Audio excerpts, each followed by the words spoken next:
Okay, Chair Say we're all set to go. You may now be in. Thank you. Good evening, everyone. I'd like to call this meeting to order at 7:01 p.m. Welcome to the Monday, April 12th, 2021 City of Burlingame Planning Commission meeting. For all those in attendance today, please note that the Planning Commission meetings are being held in a webinar format. You will see that all planning commissioners and staff members are panelists. Please note that there are several ways to submit comments during this meeting. You may raise your hand in Zoom by clicking on the raise hand button at the located at the bottom of your screen. Members of the public who are participating in the Zoom webinar by phone can dial *9 to raise your hand. You can also submit your comment using chat in Zoom by clicking on the chat button located also at the bottom of your screen. Staff will then read the comment at the appropriate time. Please be aware that chats will be seen by all panelists, which include the commissioners and staff, and are not anonymous. Lastly, you may send your comments by email to publiccomment@burlingame.org. Staff will be monitoring emails submitted during the course of this evening's meeting, and they'll be read at the appropriate time. The length of the emailed comment should be commensurate with the 3 minutes customarily allowed for verbal comments. If you are an applicant or an applicant's representative, I will ask you to raise your hand at the appropriate time when your item is up so that we can prepare you to be joining the discussion at the appropriate time. We ask that you also turn on your video at that time so that we can have a more clear communication back and forth, somewhat like we're meeting in person. This meeting is being streamed live on YouTube and will be uploaded to the city's website after the meeting. So let's get started with agenda item number 2, roll call. The record should note that we have, let's see, has Commissioner Loftus joined us? I don't see him. Okay, right now, as of now, we have 5 members of our commissioners present. Commissioner Gall is absent this evening, and we're hoping that Commissioner Loftus is just delayed by a few minutes and will be joining us shortly. Agenda item number 3, approval of minutes. We have 2 sets of revised meeting minutes to review and approve this evening from the March 8th and 22nd regular Planning Commission meetings. Are there any additional comments, changes, or discussions regarding these revised minutes? All right, so I'm going to make a motion to approve both sets of meeting minutes in one motion. So I move that we approve the March 8th and March 22nd regular Planning Commission meeting minutes. I'll second that. Thank you. So motion by myself, seconded by Commissioner Camarado. Is there any discussion on the motion? Can we have a roll call vote, please? Yes, Commissioner Camarado, Aye. Commissioner Sargent, Aye. Commissioner Schmidt,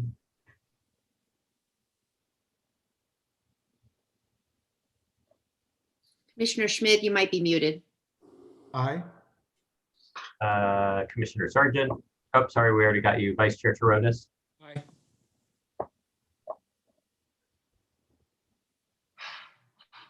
And I presume that I will abstain from whatever vote just took place. There he is. Oh, there you are. Sorry. These are the meeting minutes. And then Chair Say is last of the roll call. All right, aye. So the motion passes 5-0-0-2. Or would that be a recusal for Commissioner Loftus? Well, let's call it a recusal for tonight. Okay, so the motion passes 5-0-1-1. And now we move on to agenda item number 4, approval of agenda. Are there any changes to this evening's agenda?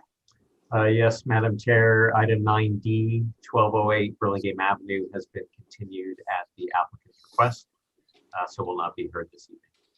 Thank you. And do we have any recusals? Madam Chair, I'll be recused on item 7A, 1144 Balboa Avenue, as I am the architect for that project. I will also be recusing for non-statutory reasons on item 9C, 1320 Mills Avenue. Thank you. And Madam Chair, I'll be recusing from item 8A for non-statutory reasons as I recused from the first round. Okay, thank you.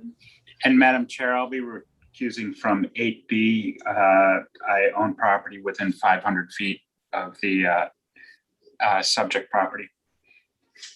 Thank you. And then I will be recusing as well from item 7A for non-statutory reasons, 1144 Balboa Avenue. Are there any other recusals to note? All right, so now we move on to agenda item number 5, public comments, non-agenda items. Members of the public may speak about any item not on the agenda. Members of the public wishing to suggest an item for a future Planning Commission agenda may do so during the public comment period. The Ralph Brown Act, which is the state local agency open meeting law, prohibits the Planning Commission from acting on any matter that is not on our agenda. Speakers are limited to 3 minutes each. Please speak clearly into the microphone if you are speaking. Do we have any members of the public who wish to speak on any item that is not on our agenda this evening?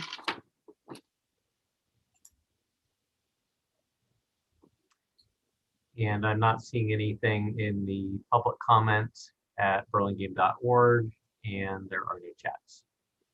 Okay, thank you. With that, we'll move on to agenda item number 6, study items. This evening, we have agenda item 6A, 220 Primrose Road. If you are the applicant or the applicant's representative, please raise your hand now so we can identify you and prepare you to speak when it is your turn. Again, if possible, please also turn on your video at that time so we can converse more clearly. For any commissioners not able to visit the project site, or do any commissioners wish to note any ex parte communications regarding this project?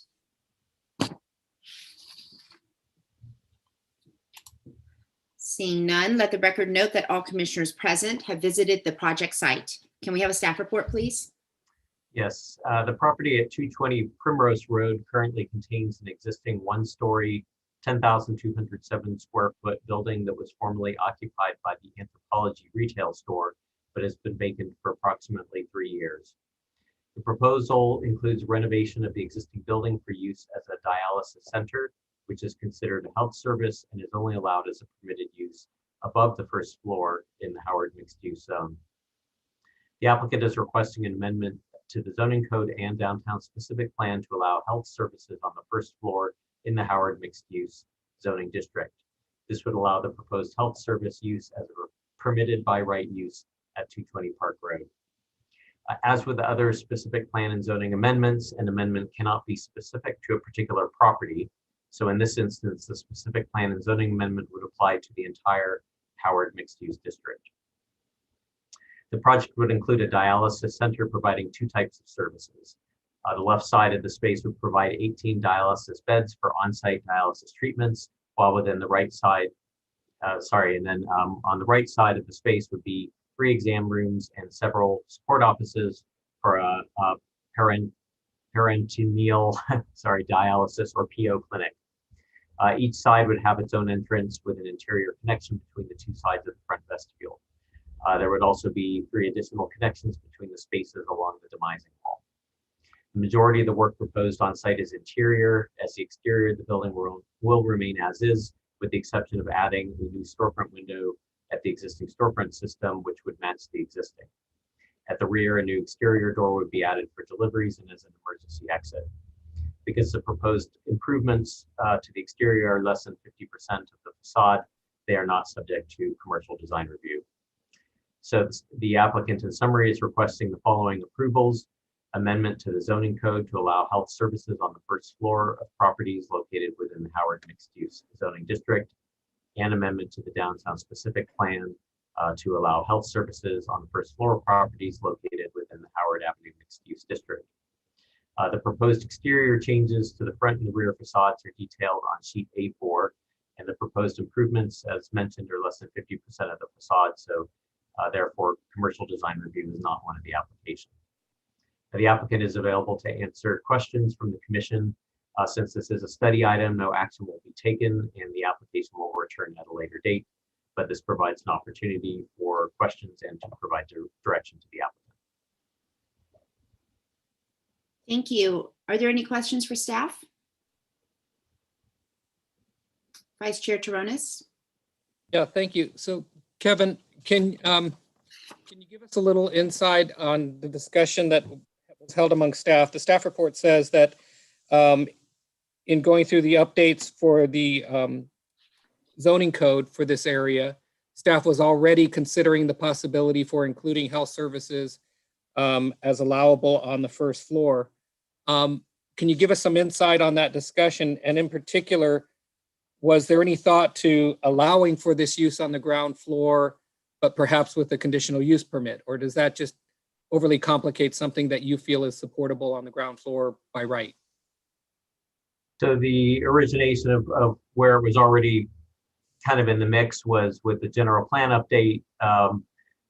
The sense that we got in updating the general plan was that the downtown specific plan was working pretty well, except the Howard mixed use zone seemed to have not quite taken off as the secondary retail street that the plan had anticipated. So the thinking was to broaden the types of uses in the Howard mixed use zone, just because it seemed like the better thing was to concentrate the retail where it's already exists and not try to spread it.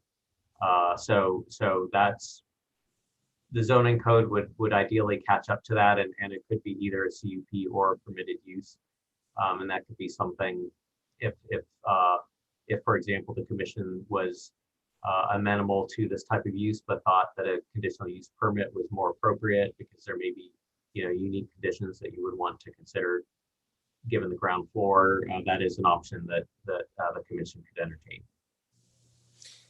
Well, then that kind of goes hand in hand with a follow-up question. Can you give us a little bit more specifics, or maybe if you don't have them at your fingertips, I'm sorry, but maybe it could come back when this, or we could have the detail when it comes back for action. What are the specifics that details for a health services use? In other words, are there? It does vary, and that may be an argument for a CUP. In the big picture, I think we're, if we kind of back up and see that, going back to the retail summit that we had a couple of years ago, where the direction is to try to simplify the land uses and maybe have fewer CUPs. If you need to ask why are we doing a conditional use permit when this is the same as every other use, then maybe a CUP is not appropriate. On the other hand, something like a health service can be quite different, whether it's a dialysis center, a medical office, what have you.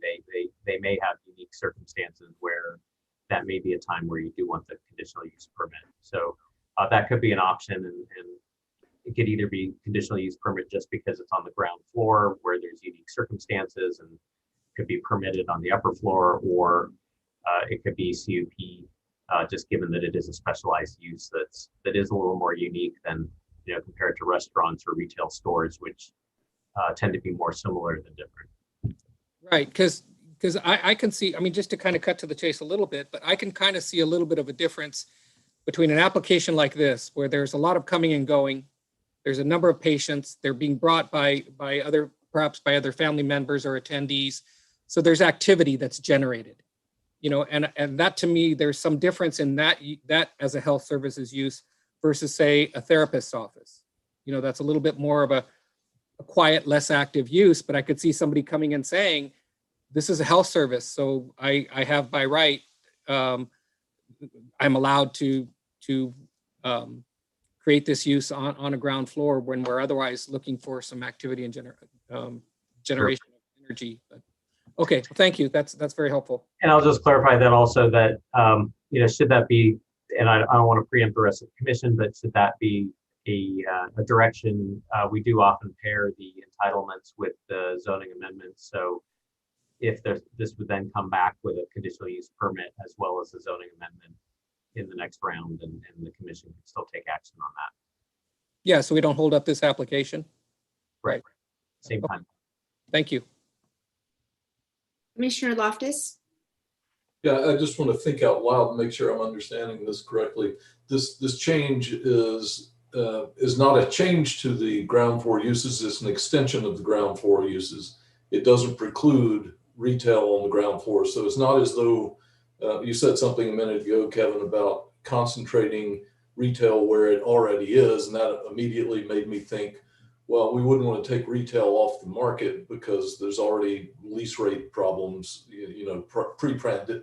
pre-pandemic lease rate issues. And but this really is an extension to the use and not a change of use, which makes a big difference, right? I mean, I'm understanding that correctly. Yes, and to kind of give the perspective, health services are allowed on the upper floors, so it's not that it's not a use that doesn't exist. What's unusual would be having it on the ground floor, but as you mentioned, retail would still be allowed.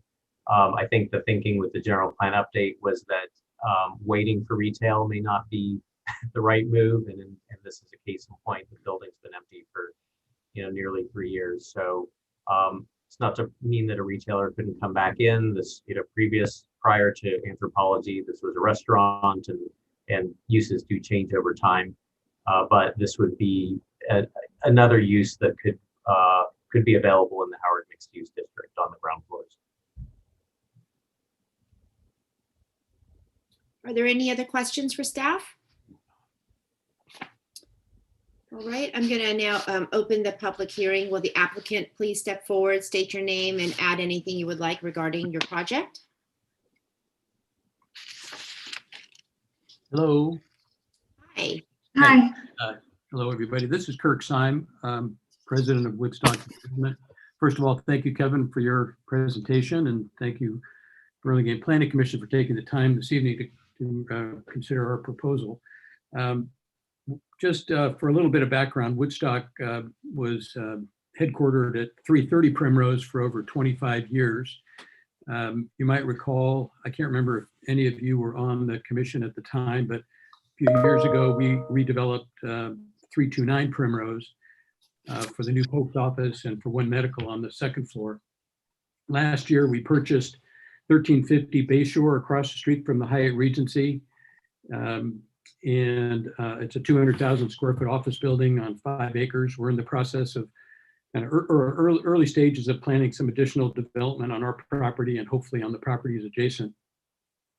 Tonight, you're going to hear primarily from Davita representatives that I'll introduce in a minute. And then after their presentation and maybe some questions, follow-up questions, I'll be available for additional questions. But so ahead of us is first going to be Becky Garland. She is Regional Director of Operations for Davita. And then Deborah Chirando, she's with Clinical Services. And then Don Kenyon from Harriman Kenyon, Davita's architect. So Becky, you're on.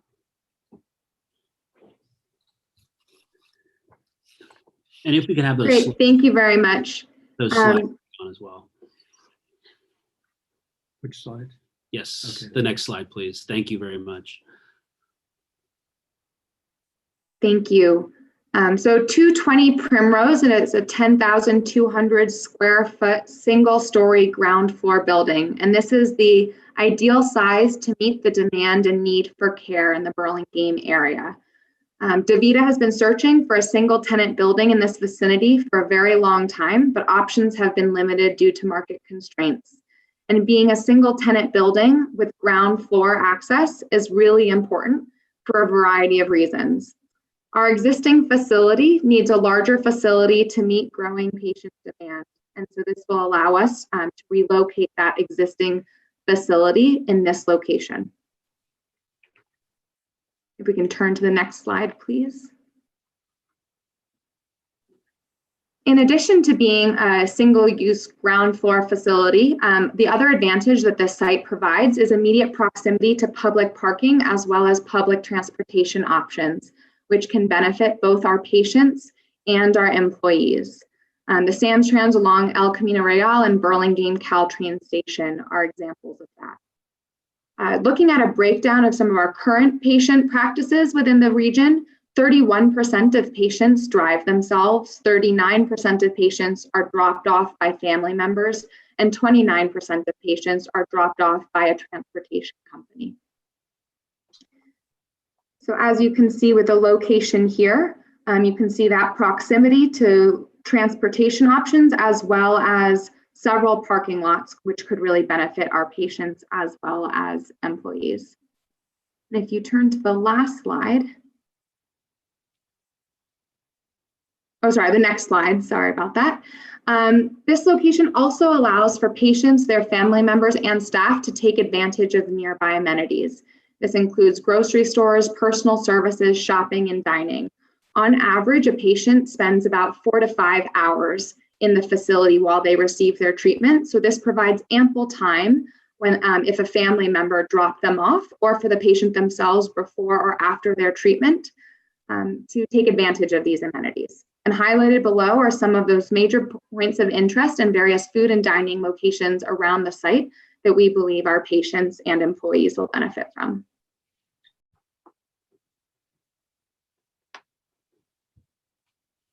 And next slide, please. Dawn, are you on?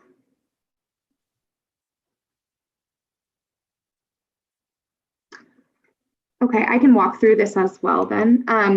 So as you can see, this is the proposed floor plan for the site. So on the left side, you'll see there are 18 stations for in-center dialysis patients. Typically, we have 3 shifts on any given day where patients come in for a morning shift, midday shift, or evening shift. And our patients each come in 3 days a week consistently. On the right side of the plan, as you can see, we have 3 home dialysis rooms, which are for peritoneal dialysis. So those are for our patients who actually provide dialysis to themselves at home, but they come in to do training before initially going on the therapy, or they come in for labs and for consultations. We also have an interdisciplinary team of social workers and dietitians as well. So patients come in, and physicians who are our partners.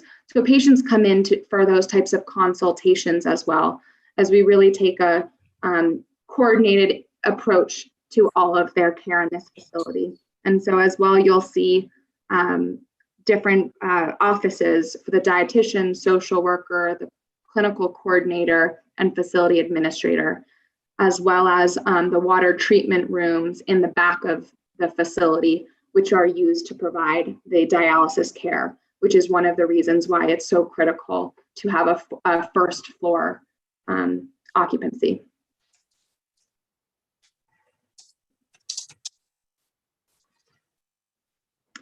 And I think that is all from me. Dawn, is there anything that you'd like to add?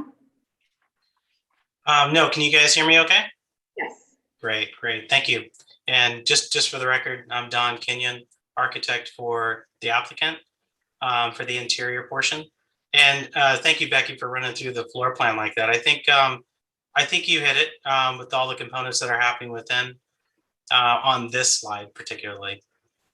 So we could probably move on to the next slide.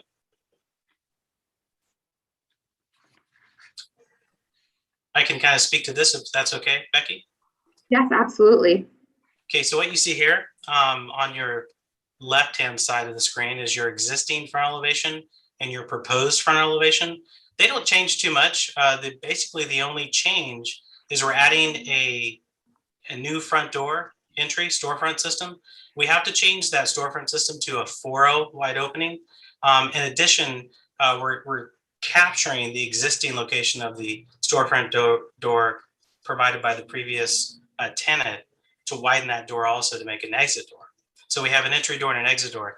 Other than that, there's not a lot that's being changed on the front elevation, trying to minimize that impact. On your right-hand side of your screen is the proposed and existing of the rear elevations.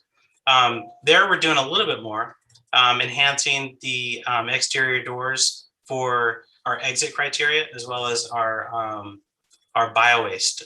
So Stericycle can come and pick up the bio-waste without interfering with the patient operations. So that's happening on the rear elevation.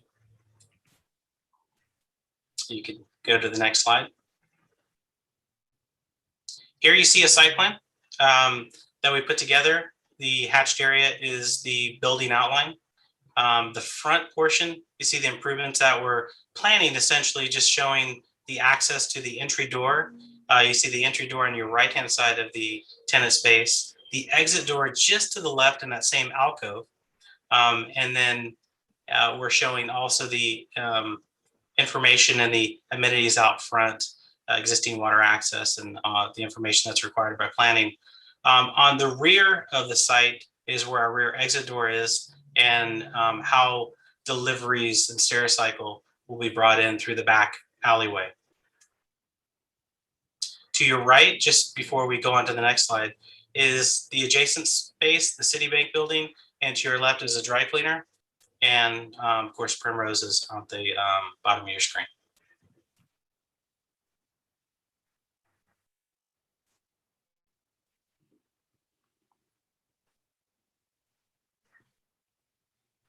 You can go to the next slide.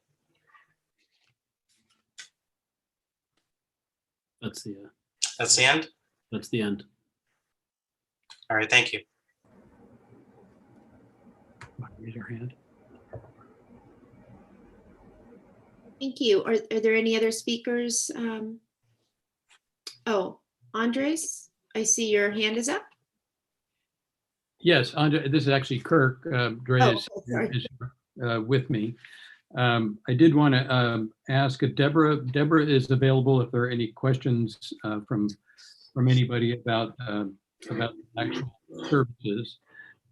But one thing I did want to point out is that this building has been vacant. I know Kevin mentioned this earlier, for about 3 years, and I thought that was important to emphasize. We have known the owners for several years, and the owners of the building approached us with the possibility of bringing in a tenant like Davita, a medical use, because they had because the building just couldn't find a retail tenant for the building. So I just want to make sure that was expressed. Thank you. All right. Are there any questions for the applicant? Commissioner Loftus? Yeah, we're sort of in I realize this is not design review. This is really about amending the zoning code and the specific plan. But one of the things we're giving up here, while we don't want empty buildings, one of the things we're giving up here potentially is this sort of active retail, the coming and going, people coming and going in a retail environment. We certainly have people coming and going here, but in the retail environment, one of the things that you typically see is it's got a front, and what's happening inside is turned inside out and put on display for the passersby. And so that's part of enlivening the street front. And I see in this instance, there's a waiting lobby, and that's great because there'll be people sitting in that lobby. And then the other door, the existing door, which I gather is what you're calling the exit door, an exit door, passes through an area that's called patient prep, where I see a lab. What else goes on in that space besides? I mean, what's going on that you need a lab there? What do we see going on in that space? A passersby? Is it stacks of wheelchairs or what? I'm worried a little bit about, I probably worry more about an empty building, not being used at all. But we have to ask the question, what's going on in that space? Sure. So I think the space, and Dawn, please jump in, but I think that the space that you'll see is that lobby area, which is something that the public can have access to. But beyond that, you're not really able to see into, as a passerby, you're not able to see into the facility, in part to protect patient privacy. So we do have a lab space because our patients, they get their labs drawn during their treatment for their labs, for their monthly labs. But you won't, I don't think that you'll see much of that from the street. I think what you'll mostly see from the street is the lobby area. But So Don, that entire storefront's transparent glass though, right? Is there going to be new film going on there to block, is it to turn it into something other than vision glass? We would typically want to place rolling shades that allow light to transfer through so that the patients can have natural light. But just to talk about a little bit about what you see coming in, obviously waiting room, kind of the public realm, the vestibule into the patient prep area, kind of again, public realm, not a lot of, we'll call it lab activity right there. And I think you might be referring to the, there's a countertop next to where we call med prep. Actually, I should have said lavatory. I'm not seeing a lab, I'm seeing a lavatory, a sink in the area to the left, in the left-hand door. Mm-hmm. Yeah, okay. But you're saying that the screens will be pulled down all the time, so there's really no activity going on there. Exactly. Not a lot of activity that you'll see with patients. Generally, what we like to do too with the screens is with the roller shades is to have kind of the bottom more translucent, but you can't see too much, and then the upper portion to bring in a lot of natural light. And I think it'll look nice from the exterior and kind of block that visual what's happening from the kind of the patient activity that's happening right there in the initial realm. So I guess then the question that I have is, how do we approach changing the zoning code that allows non-active activities to non-active occupancies along our public faces that we would hope to be retail, right? I guess I was just trying to get a sense of what are the sort of things that might happen in a health services at the ground floor. And it does worry me that I guess that, and the reason I'm asking the question, it does worry me a little bit that there is this patient privacy thing, and you do end up getting, film put up or shades that pull down, and therefore these spaces become closed off. But you've answered my question. Thanks very much. You're welcome. Commissioner Camarado. Hi, thank you so much. So my question is, of the patients that you have at this facility, how many are you also taking inpatient type patients that are going to be on dialysis? So for example, will there be patients from assisted living facilities that will need dialysis that will need to be dropped off by ambulance? Or is this strictly an outpatient where there are walkie-talkies, patients kind of walking in maybe with somebody else, driving them to the facility? yes, that's a great question. So about a third of our patients drive themselves. So those would be the walkie-talkie types, as well as about 40% who are dropped off by family members. The remaining 29% are dropped off by a transportation company. So this is a fully chronic setting. It is not acute. However, we do have patients, a few, but we do have some who may come from one of those longer term care facilities as you're describing, in which case they would be dropped off by a transportation company.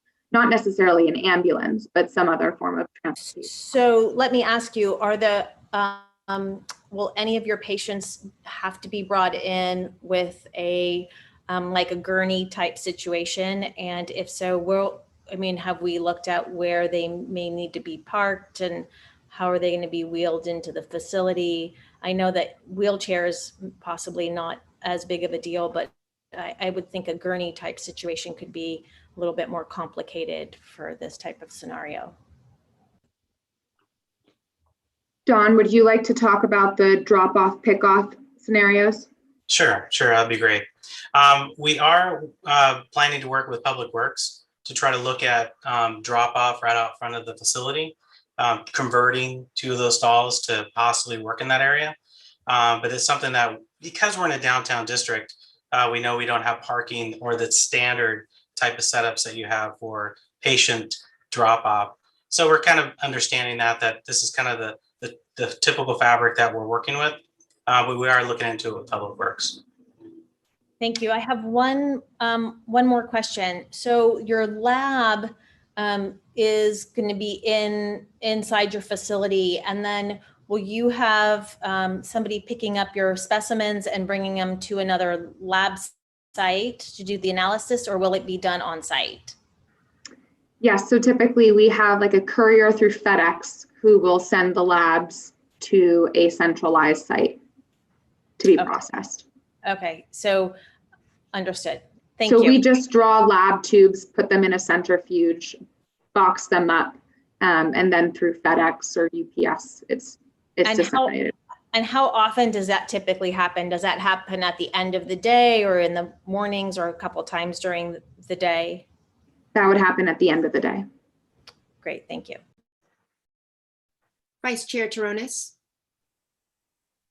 Yeah, just a sort of a technical question on the site plan. Maybe this is for the architect, but in visiting the site, I noticed in that back area where you're going to have the new rear exit door.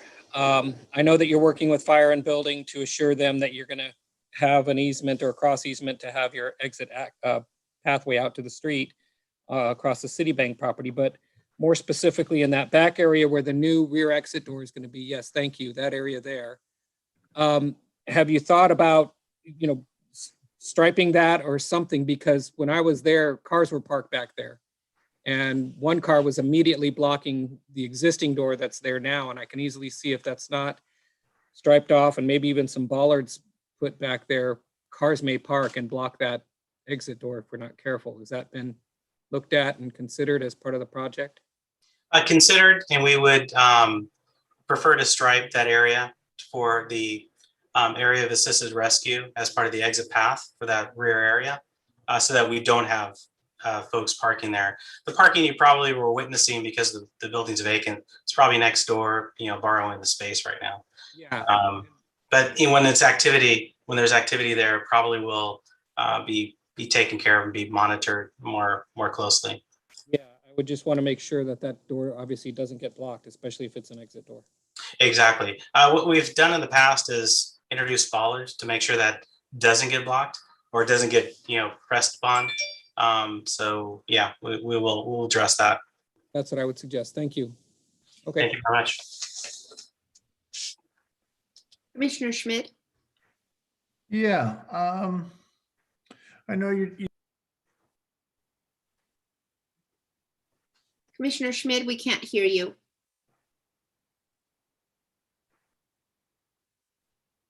Better? That's better. Okay, I don't know what it's doing, but okay. Anyway, the drop-off pickup area out in front, I know that you said you're working with Public Works on that. I'm wondering how many patients are typically arriving in wheelchairs or being brought and need access to wheelchairs, because I'm not sure that parallel parking on the street is going to be very wheelchair friendly. Has there been any discussion about that? I will have to get back to you on the specific percent of patients using wheelchairs. I don't know that off the top of my head. Just something to consider, because I think it's going to be a negotiation point coming up soon. The other thing, I was Commissioner Loftus was mentioning the activity that we typically want out of a retail space or on a retail block. And I understand the putting of the shades and stuff, which will kind of deaden that activity to some degree. Is there a signage component or anything that brings life to the business itself, or are you trying to hide within plain sight?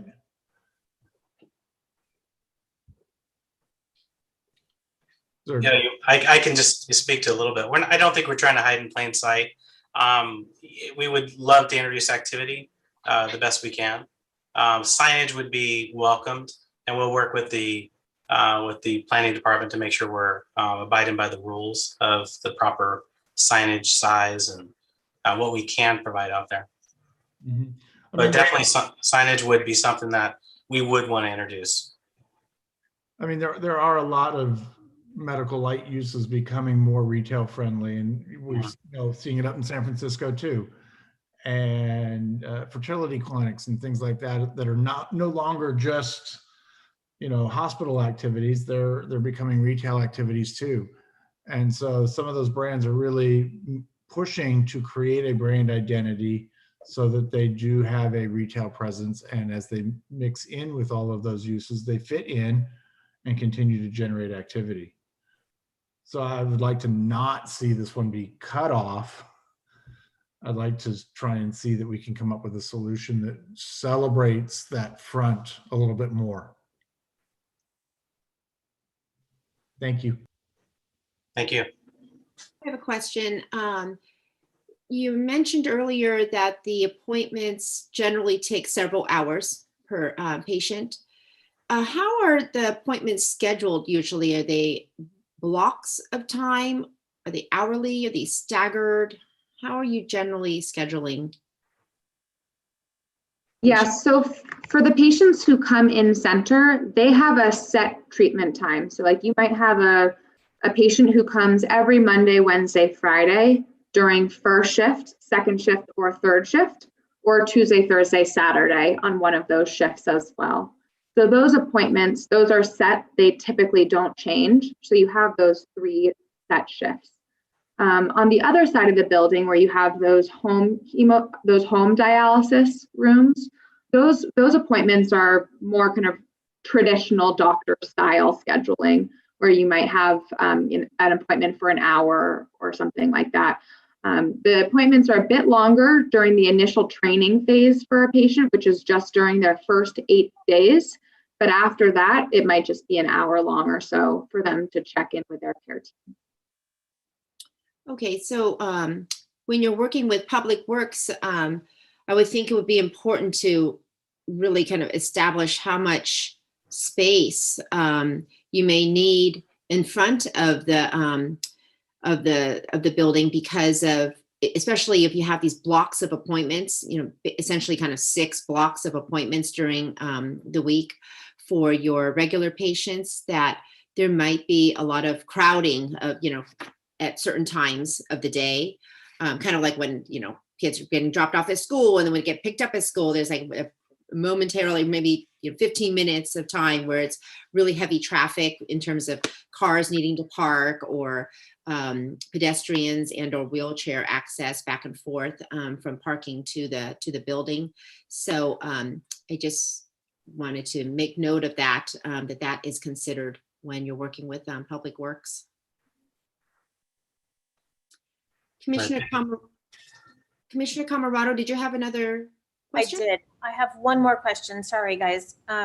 So we only have metered parking there, right? So if you have a patient who's going to be in there for 4 hours or more, how are you going to? And if they're driving themselves, how will you be able to get them parking and make sure they don't get tickets? And have you guys thought about that, or is that something I just missed on one of the conversations?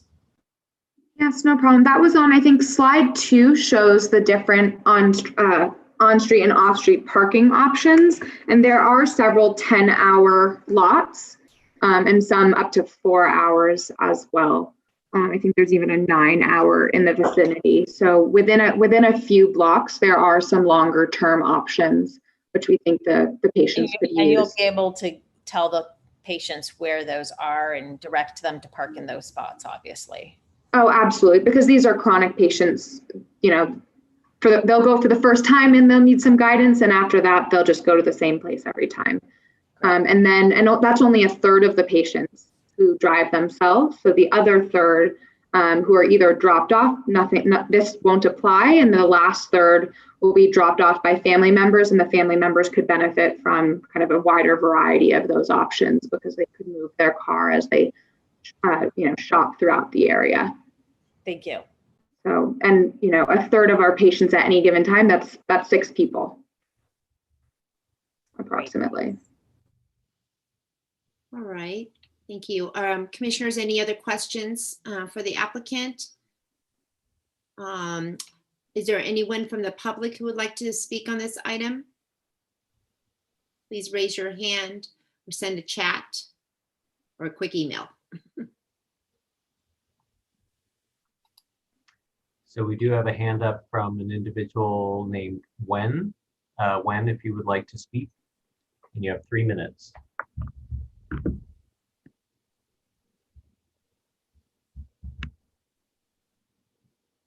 Wen, are you muted?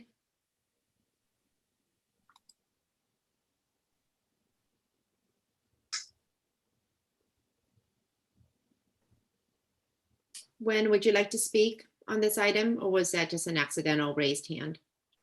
I see Wen has left. So Okay. there are no emails in public comment at burlingame.org, and I do not see any chats. Okay. Let's see, I do have a, there is a chat. This is from Ray Larios. As a member of the public, where is the nearest comparable facility to this proposal located? That is the comment.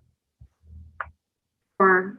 So there are 2 facilities that are currently the closest facilities. One is located at 100 South San Mateo Drive, and the other is located at 1720 El Camino Real. Were you mentioning earlier that the 720 El Camino Real location may be locating to this potential site? Yes, it would be a relocation of either of those 2 sites. Okay, so then there will be one other location, so it's still in the Potentially. 2 facilities. Potentially. Mm-hmm. Thank you. All right, if there are no further comments or questions from the public, I'm going to, Commissioner Loftus, you have a question?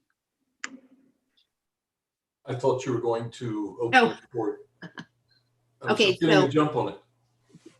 I will now close the public hearing. Commissioner Loftus, would you like to speak? Yeah, Madam Chair, may I ask a question of staff, if that's okay?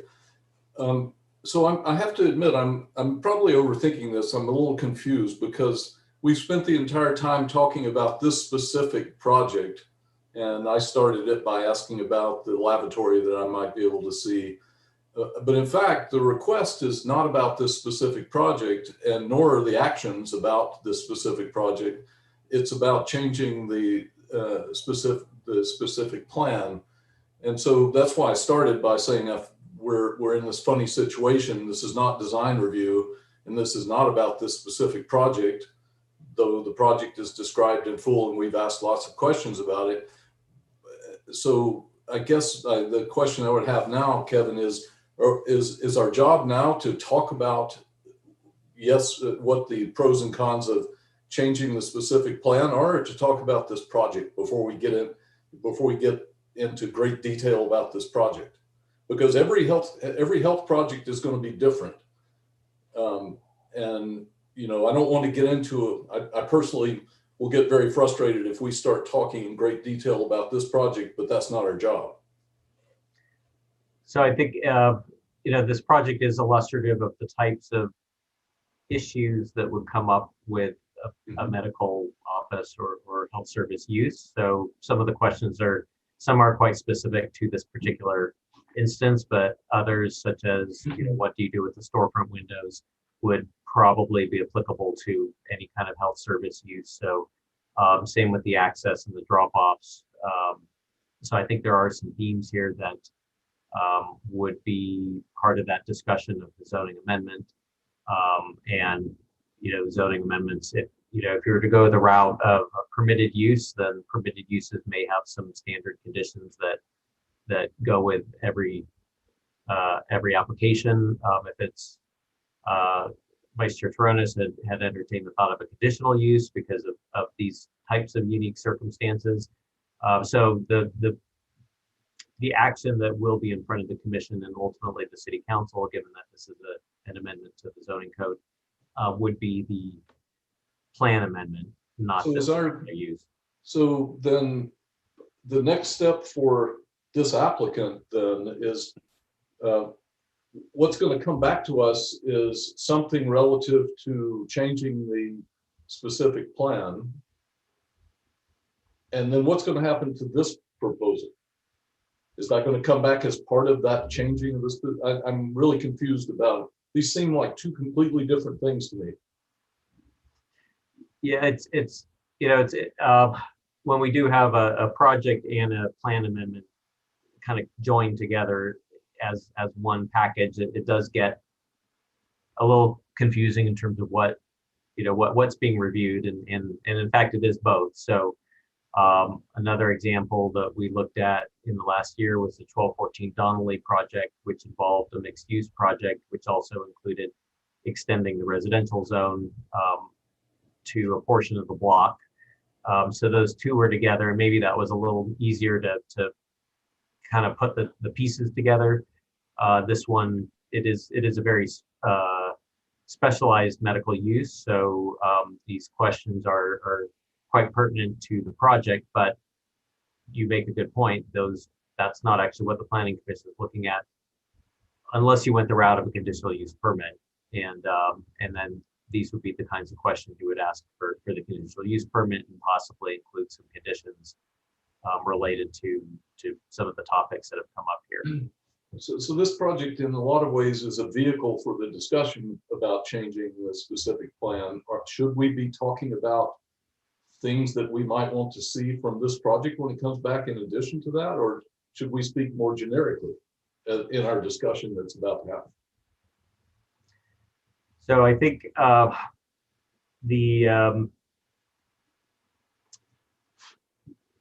it is a more generic discussion. I think suggestions in terms of how the project might work better are helpful to the applicant. It can't be the reason you would support or not support the zoning amendment, but they could benefit from that experience. But you couldn't then say, well, we're not going to recommend approval of the planning amendment because of the window design or something. So, but what it could make you think is what kinds of storefront windows or what have you should be on a health service use, and is that a kind of universal issue? We had a similar discussion when we were looking at commercial recreation on the 1400 block of Burlingame Avenue. There, I mean, in that case, there was not actually a project, but there was this discussion of if we were to allow this use, what kinds of qualities, how should it interact with the streetscape? How does it work in terms of the parking and the hours of operation and things like that? So it is more about the use as a generic use. Okay. I do see the city attorney's hand up, so if you'd like. I was just gonna kind of reiterate what you were saying. Thank you for your question a little more directly, Commissioner Loftus. I think it is more of the general issue of the amendment that would be universally applied. So that's what we should be focusing on right now, because we are going to need at some point to make a recommendation to the city council to pass that for this project to even be feasible. So and should we then be talking in general about the things we would like to see in every project, every health project that comes, that if we're going to approve this, then these are the conditions that we'd like to see met? I think so. I mean, I think, as Kevin kind of mentioned, I think this is something that's all going to be passed through the vehicle that is this project, just because it is the one in front of us and it's easier to contextualize. But what you should be considering, and what I think you're doing a good job of considering as the commission, you need to look at everything that you would be afraid of happening and everything that you think could be beneficial from it. So that's the real talking points here, is to make sure, hey, this project might have something unique that's not ever going to happen again. That's not as much of a worry. We're looking at every health use on a first floor is going to entail this, and we're worried about that in this zone. So I think that's the main focus for tonight. But of course, any details that you go into on this project are probably going to be beneficial to other projects and similar projects in the area. So hopefully that didn't confuse it even more, but just to piggyback off of Kevin a little bit. No, and I appreciate your indulgence to clarify this. because I wasn't sure quite how to approach it. Okay, so what I'm concerned about is exactly how I started out. I'm worried about what happens in a health project at the ground floor, and it will vary from project to project a little bit, where what we had hoped to happen was, people coming and going and activity at the ground floor. And I'm okay with seeing people sitting in a room. I think that's, at least as people in a room. It did worry me, and it would worry me to have happen what I think is happening here, which is half of that storefront gets shut down because there's something that you don't want to see back there. Now, I say that, but it's a standard approach at a Walgreens, right? Or it's very common to have blocked off views to the interior of retail. So I'm not sure how to approach this, but in general, I think that I would want to see less dead space caused by film on the glass or shades and I think that one of the problems with many types of healthcare is it's one-way flow. You have patients that come in one direction and they go around a horseshoe and they come out the other side. And so, that suggests that, and some stuff happens differently when you're going into a health situation that happens when you're coming out. Again, it can be very different depending on the type of healthcare that's taking place. Anyway, the primary thing for me is the loss of activity and the deadening of especially in a downtown street, the deadening of that storefront. So I'll shut up. Vice Chair Taronis. Thank you. I have similar concerns to Commissioner Loftus, but frankly, I think that the issue for me is solved if instead we simply allow for this type of use with a conditional use permit. Because I think it's Commissioner Loftus is right that the nature and the details for a health service can vary just by a little bit, or it can vary by a lot. And we could have a lot of different applicants, making a claim that their service is a health service, when in fact it offers very little activity and very little energy to the storefronts and offices, or what will become offices, along the ground floor. But if we allow for this type of use via conditional use permit, then we can vet whether or not there are any potential impacts to neighboring properties and the street in general. That's the nature of our conditional use permit and the findings we would have to make. So, for example, I think if this project came back before us with a conditional use permit, I think that they could address those issues. I agree with what Commissioner Schmid was saying, that if not celebrated, that this is renal care and dialysis specifically, and dialysis treatment is becoming increasingly familiar and increasingly common in our culture, and people are familiar with it, and it is almost a retail use. And so I think that it could fit, and I think that this, like I say, this use in particular, because of the nature of that use, because of the users, the patients, their family members that will bring them, et cetera, is going to offer some energy and life to that street. So if I saw a conditional use permit that had some of those details, then I may be able to make those findings. But other applications for health uses along the ground floor, I might not. So I would feel much more comfortable if this when it came back before us for action, include the idea that these uses would be allowed on the ground floor with a conditional use permit. And then this project could include that CUP application when it comes back. Thanks. Commissioner Schmid. Yes. So I'm same theme. To me, if we had already had this use permitted here and they were not going to do any significant work to the storefront, this would go straight to building and not have anything to do with us. And we'd have no input on trying to improve And because I don't think this is about doing a CUP to be a pain in the rear. It is about trying to enhance. And I would hope that we all as commissioners are trying to enhance the environment that we live in, not just make it a pain. And so if there is no opportunity for us to engage, then that opportunity is lost. So I agree with Vice Chair Taronis that I think a CUP would then give us that opportunity to provide guidance. Because I am a little concerned about a transportation plan for how people get dropped off. Especially those that, have more troubles. I'm less worried about the guy that can park 3 blocks away and walk himself to the front, but I'm a little bit more worried about my grandmother who I got to get out of the car, get in a wheelchair and push in the front door. So we probably need a little help with that. And I think about other medical like optometry and some of these others that are a retail that happen to provide a medical to it. They are too trying to celebrate their storefronts and encourage activity. So I think it's an opportunity, and I'd like to see the use. I just want to see it done well. And it's not anything about this application, but how do we put things into place so that we can encourage that to be done well and not actually try to catch up from behind. Thanks. Commissioner Camerado?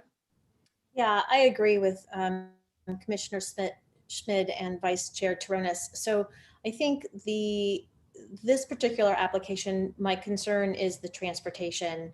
And having been in the medical field for 25 years in my prior life,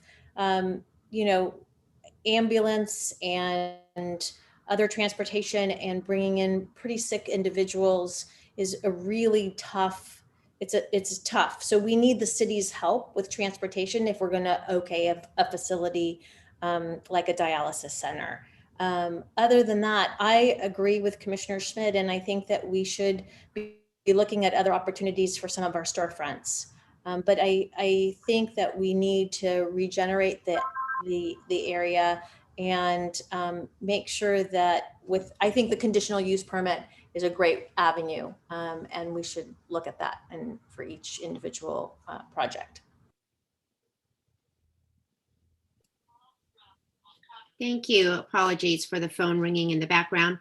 All right, this is a study item, so if there are no other questions or comments, this project we'll move on from this project and see it back in regular action as a regular action item.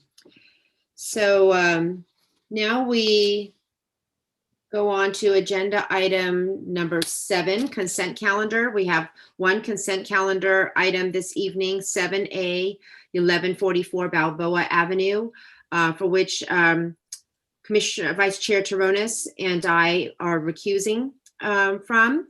And so in my place, Commissioner Schmid will be chairing this item. Thank you. So item 7A, 1144 Balboa Avenue. Items on the consent calendar are considered to be routine. They are acted on simultaneously unless separate discussion and/or action is requested by the applicant, a member of the public, or a commissioner prior to the time the commission votes on the motion to adopt. Would any member of the public or the applicant like to pull this item for discussion? Or would any other member of the Planning Commission like to pull this item for discussion? I am seeing no emails at publiccomment@burlingame.org and no chats. Great, thank you. Okay, commissioners, do we have any comments? I move we approve the consent calendar. I'll second. Motion made by Commissioner Sargent and seconded by Commissioner Loftus. Any discussion on the motion? Okay, may we have a roll call vote, please?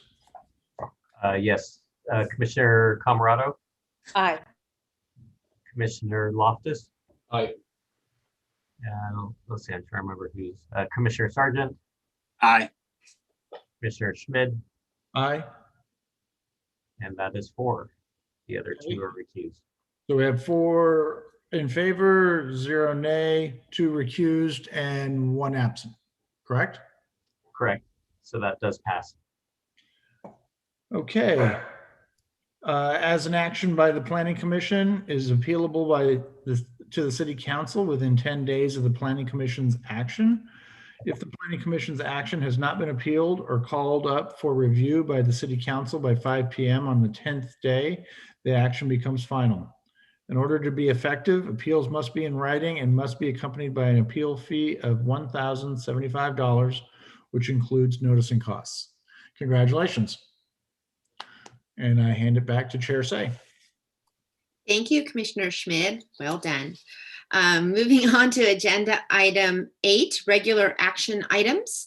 Our first item is 8A 14 Peninsula Avenue. If you are the applicant or the applicant's representative, please raise your hand now so we can identify you and prepare you to speak when it is your turn. And as well, if possible, when it is your turn, please turn on your video so we can converse more clearly. Were any commissioners not able to visit the project site, or do any commissioners wish to note any ex parte communications regarding this project? Madam Chair, this is the project I'll be recusing from for non-statutory reasons. Thank you, Commissioner Loftus. Let the record note that all commissioners present have visited the project site. May we have a staff report, please? Yes, the applicant proposes to replace the existing single-story, single-family dwelling and detached garage at 14 Peninsula Avenue with a new 2-story single-family dwelling and detached garage. The Planning Commission reviewed this application as a design review study item on February 8th, 2021. The applicant has submitted a response letter and revised plans, date stamped March 15th of 2021, to address the Planning Commission's questions and comments. Changes to the application include additional information on design details and materials, additional windows along both the left and right elevations, and revisions to the carport structure so that it now includes a single car garage and a flex space. In summary, the applicant is requesting design review for a new 2-story single-family dwelling and detached garage. The applicant is in attendance to answer questions, but first I'm available for questions of staff. Thank you. Are there any questions for staff? Seeing none, I'm going to open the public hearing. Will the applicant please step forward, state your name, and add anything you would like regarding your project? Good evening, Commissioners. My name is Sean Nolan. I work with Dumick and Mosey Architects, representing our client. Is it possible we had a short presentation? Yeah. So thank you for your time this evening. Following slides are a quick overview of the design updates we made in response to the feedback received at the initial design review study meeting in February. Next slide, please.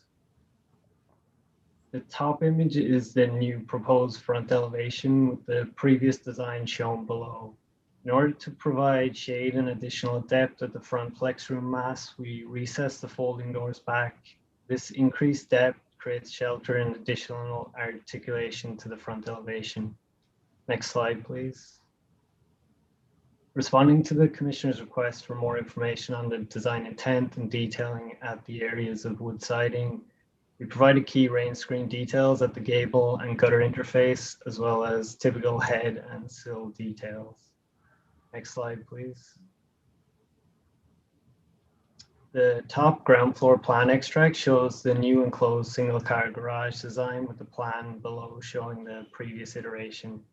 Taking on board the Commissioner's comments regarding the prevailing parking pattern in the neighborhood, we revised the open carport structure, creating an enclosed single car garage to the left side, with the right side of the structure retained as an open, flexible covered space that can be utilized as an outdoor patio for the rear yard or additional parking as needed. Next slide, please. The Commission felt the 2 side elevations needed further activation. This slide shows both side elevations with the new proposed elevations along the top and the previous design at the bottom. On the right side elevation, we placed a horizontal window centered on the kitchen along with a vertical slot window in the main living space. At the driveway elevation, we placed an additional vertical slot window at the top of the stair landing. This location was carefully considered, bearing in mind both the commissioner's comments, but also the wishes of the adjacent neighbor who expressed overlooking and privacy concerns between second floor bedrooms. This is the last slide. Thank you for your time and the opportunity to share the updates. Thank you. Are there any questions for the applicant? Commissioners? Okay, seeing none. Oh, let's see. Commissioner Schmidt? Yes, thank you. Can you help me a little bit more with I appreciate the added details and things that you've done in what we saw. I'm still struggling a bit with the flashing and the transitions at the roof. I saw the metal angle. I'm not sure how that then is. I mean, that seems to me like that's going to go up and down each end on the gable ends. How does that stop? It still seems to me like water's going in there. Yeah, so the aluminum top plate wraps around both the gable and the around the at the gutter edge, and it's fixed with intermittent tabs. But with it being a rain screen system, so water gets in there and drains behind with the basically the slicker screen in behind. Okay.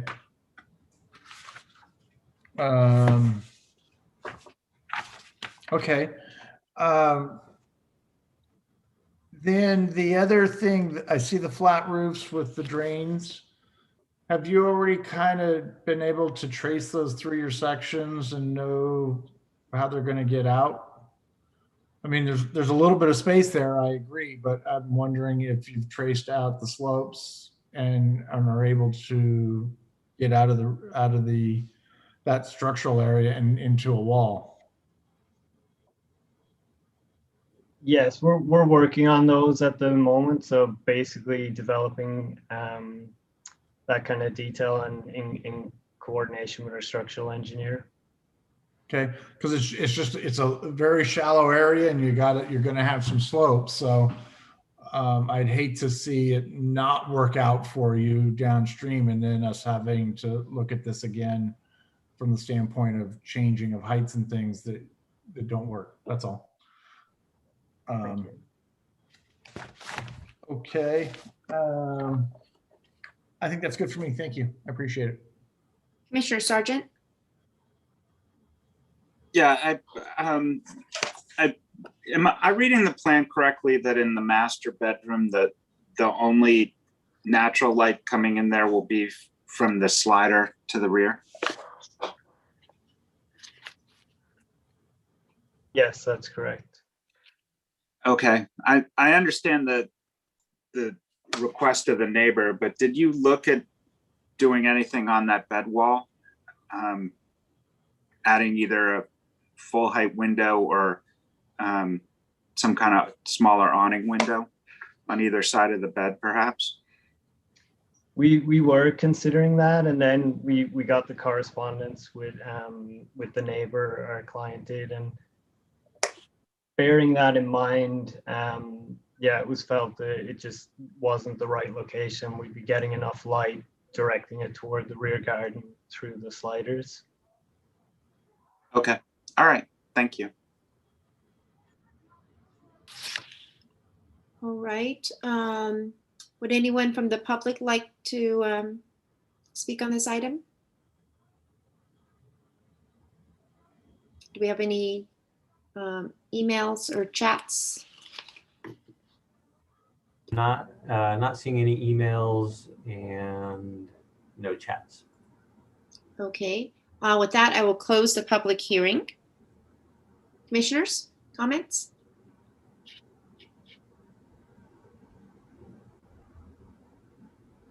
Vice Chair Taronis? Yeah, thank you. I like the project. I know it's a little bit different, but but as I said in the study meeting, I think it can fit into this neighborhood. I like the revisions that have been made. They're not substantial, but I think that they articulate the elevations a little bit more. I like what they've done with the carport and the garage. I think that that's a nice change to the project and could add a nice feature and a flexible feature to that rear yard. The architecture is residential. It's almost humble in nature. It's less than 3,000 square feet. So I think it's a nice project, and frankly, I think it should move forward. Commissioner Schmidt?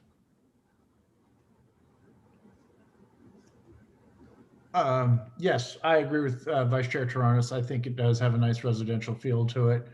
Although I've struggled with the water issues, but it's different, and we just have to figure, trust that you guys will get that right. So I think it's a great project, and I'd like to see it move forward as well. So unless anybody else, oh, never mind. Commissioner Sargent has something to say. Commissioner Sargent? Commissioner Sargent, you're muted. I guess I'd divide my comments into two parts, and one is the details. And I really think that left side elevation needs to be revisited in terms of the windows there. I mean, there's on the second floor, there's 2 windows across the whole expanse. And, I can't think of a single project we've approved like that. And, we've really pushed back hard with a lot of other applicants about creating blank walls like that. So I think that needs to be revisited. And I think, and I appreciate the changes they've made from the carport to the garage, but I understand that, garages are often used as flexible spaces, and not always, if in the majority, not for parking cars, but I mean, the code is provided a parking space for a car. And when you put in a $20,000 folding wall system, that seems like, we're taking that to the next step of really not making it a garage. So that makes me uncomfortable. But I mean, more generally, I have to disagree with my fellow commissioners, and I don't think this style of architecture is appropriate for this neighborhood, and I can't make the findings of architectural compatibility, so I can't support the project.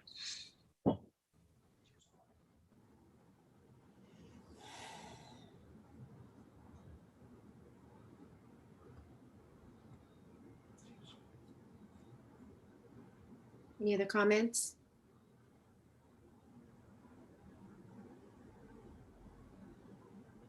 Commissioner Schmidt, were you going to make a I motion? will make the motion that we approve it as is. I'll second. Okay, so we have a motion by Commissioner Schmidt, seconded by Vice Chair Toronis. Is there any discussion on the motion? May we have a roll call vote, please? Commissioner Camerado, Aye. Commissioner Loftus. He's recused. Oh, sorry. Thank you. Commissioner Sargent, Nay. Commissioner Schmidt, Aye.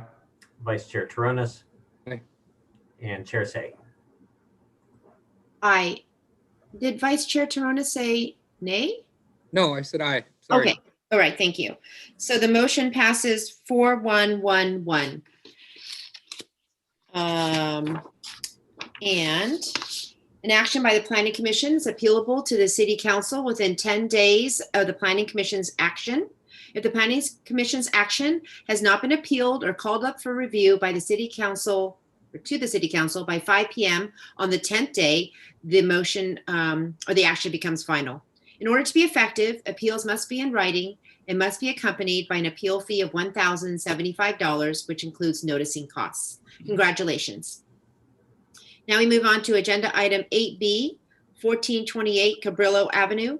If you are the applicant or the applicant's representative, please raise your hand now so we can identify you and prepare you to speak at your time. Were any commissioners not able to visit the project site, or do any commissioners wish to note any ex parte communications regarding this project? I have that Commissioner Sargent is recusing from this item. That's correct. Thank you. Let the record note that all commissioners present have visited. Oh, I'm sorry, Commissioner Camerado, did you have a question? No, I just wanted to say that I had a discussion with the applicant about the project. Oh, thank you. And I did too, as well. Let the record note that all commissioners present have visited the project site, and may we have a staff report, please? This application is to allow the plate height of an accessory structure to exceed 9 feet above grade. The proposed accessory structure will be a new detached accessory dwelling unit with a plate height of 8 feet 10 inches from finished floor and 10 feet 7 inches as measured from grade, where the maximum allowed is 9 feet above grade. The overall height of the structure is 12 feet, where the maximum allowed is 16 feet. This project was brought forth straight to action, but should the commission feel that more information needs to be provided, they may continue the item. I'm available to answer any questions for staff. Thank you. Are there any questions for staff? Commissioner Camerado? Yeah, I have a question for staff. I think that Ruben and I had also a discussion about these type of projects, and Ruben, I don't know, or Amalea, I don't know if you guys could talk a little bit about maybe these type of projects that might be coming in front of us with raised foundations and the height restrictions, and what are we seeing out there? Because of course we don't see the ADUs come in front of us as much as you guys have seen. So can you talk a little bit on behalf of what you're seeing, and maybe some more information about these module accessory dwelling units? Sure. In terms of the ADUs that are coming in, what we find that the ADUs that are having difficulty complying with the accessory structure regulations are the prefabricated models, especially when it comes to measuring the plate height from grade. Some of these prefabricated models, because they're pre-made, they're unable to comply with that requirement.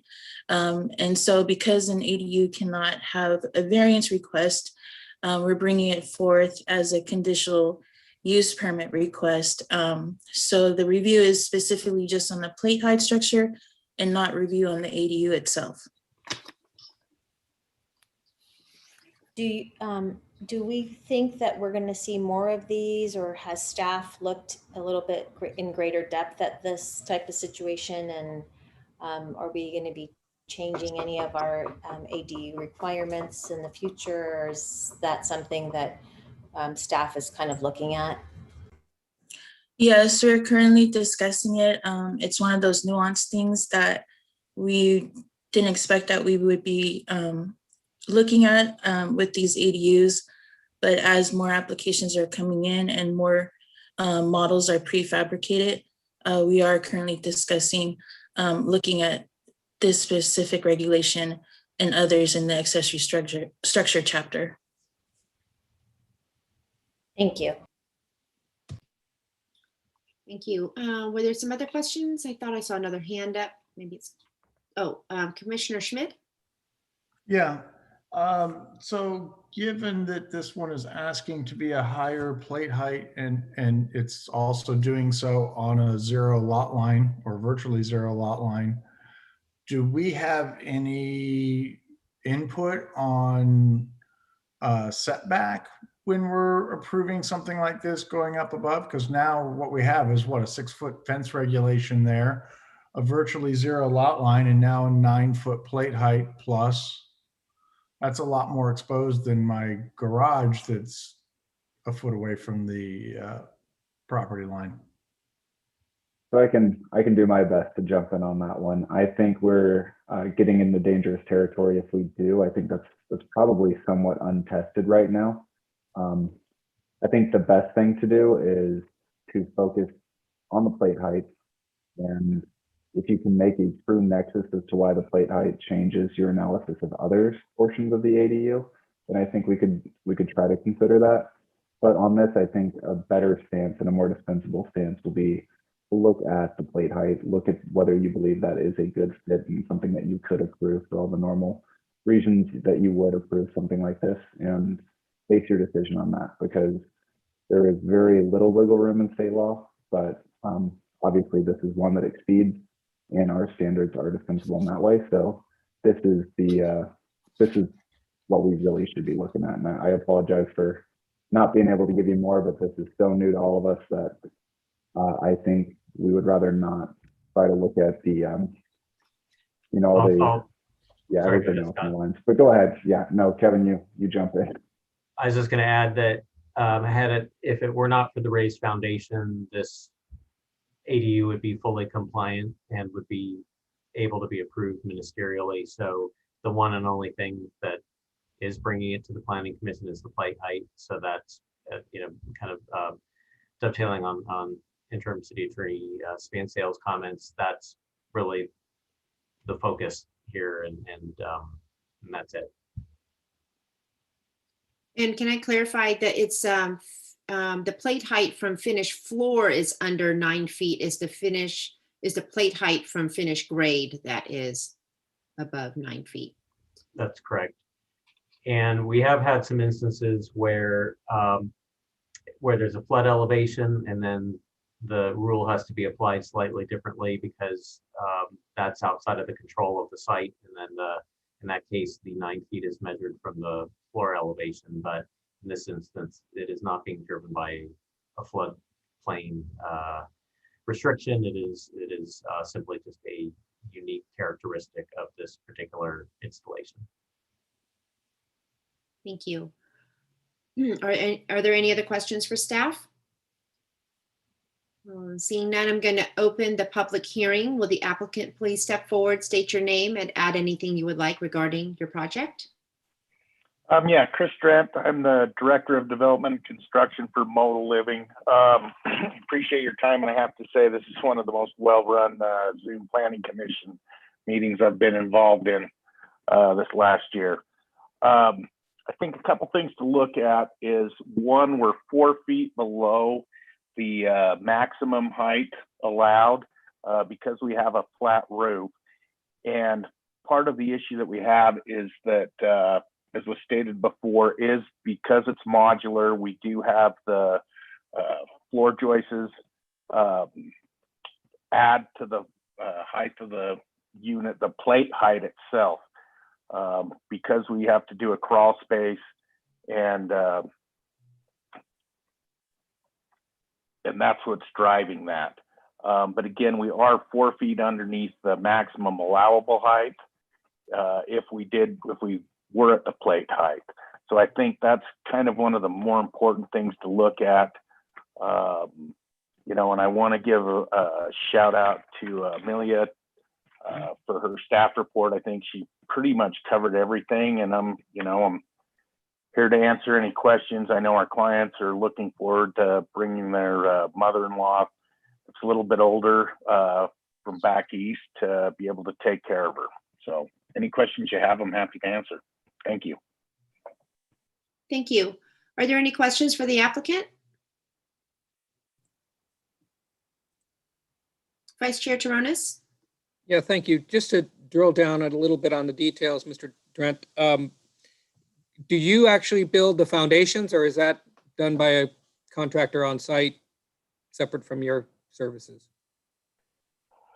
So we've hired 2 GCs. We've got a bunch of these going in all up and down the West Coast. And so we've got 2 companies that we're working with that will handle the site work from start to finish.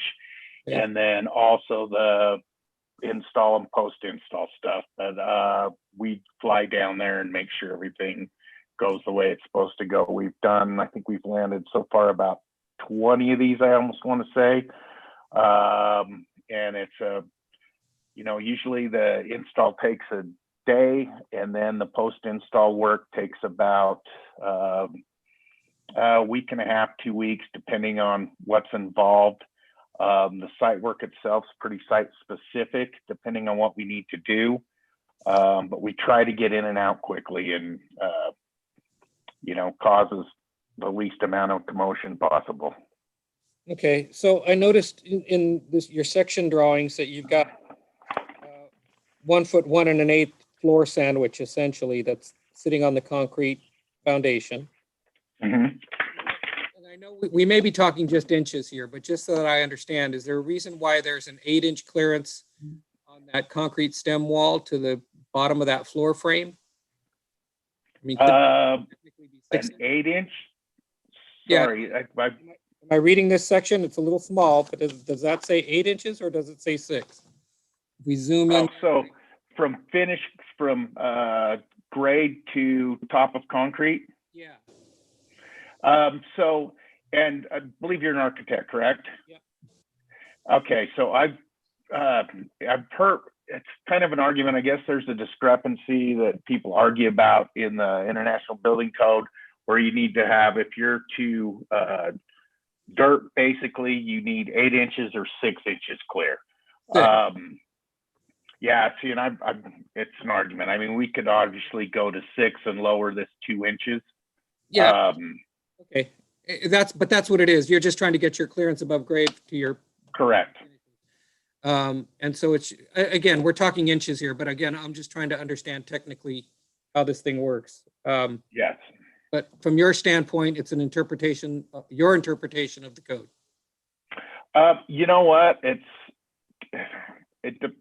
Some want 6, some want 8. We put 8 just to be safe. If we can get away with 6, we would absolutely do 6. I understand. Okay. Thank you. Thank you. You know what? And if I may, could I point out one other thing? If you could go back to that last detail. Can we have that drawing pulled up again, please?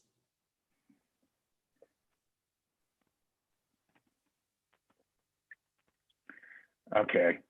Yep. No, sorry. I just wanted to double check something. Nope. I appreciate it. Nope. This is perfect. And like I said, if you want us to, if we're okay with doing 6, we would absolutely do 6. I would just ask that when you work through with the building official and getting your permits, that's something that you could look at. It just to squeeze inches out of this thing. That's all. And I have to admit, it's funny because architects are the ones that say 6 and construction guys are the ones that say 8 to me. Okay, well, I'm not putting my stamp on these, so you can go. Thank you. Thank you. Are there any other questions for the applicant? Would anybody from the public like to speak on this item? Are there any emails? I don't see any chats. No chats, no emails. All right, thank you. With that, I will close the public hearing.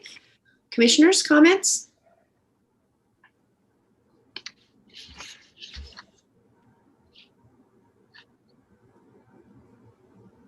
Any comments, commissioners? Commissioner Loftus? Well, again, it feels like we're in funny territory here tonight. So once, we've got a set of rules in place, and once we've made a determination like this one, it's hard to put that, put the genie back in the bottle. And it worries me that we effectively would be, in some ways, changing the rules just by fiat. And the rules have to do with, massing of these things in the backyard.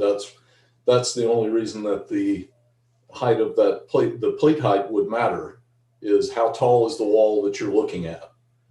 And the top constraint of the mass that's being built in an accessory, in any kind of accessory building is constrained by the ridge line at 16 feet, I think. And so what we're saying is that we will accept a volume that starts at 9 feet, thereabouts, and rises to 16 feet. And so I'm not sure how, it feels funny to be, as much as I think that this general direction is the right direction to go, it feels funny to suddenly just change the rules. And the next time someone comes forward with something like this, how do we say no to them? So effectively, aren't we just changing the rules? So, I'm uneasy with it for that reason, because we are letting the genie out of the bottle here. And it means that it just makes it harder and harder to say no to anyone in the future who wants to come forward with any kind of accessory building that doesn't meet the rules that we've got in place. So I see that Mr. Drent has raised his hand. We have closed the public part of this hearing for this item. If you have something to say that's going to help us with this discussion, I will reopen the public hearing to let you speak again. So I will do that now. Would you like to, or did you take your hand down? Mr. Drent? Oh, unmute. I always screw that up. I apologize. So yeah, I completely understand what you're saying, and I agree that these are new, and we're all kind of working our way through these. I think the plate height, I'm imagining, was probably to help lower the overall height of the building with a pitched roof. Where we don't have a pitched roof and it's flat, I think the overall impact with us being 4 feet lower than the allowed height, I think is less impactful or invasive on the views and stuff around with the neighbors and stuff. And I mean, whether you guys change stuff in the future, like we're all time running into this everywhere where it's so new that we're all trying to learn at the same time. And that's why I enjoy doing these, so I can get everybody's input so we can improve how we're doing it.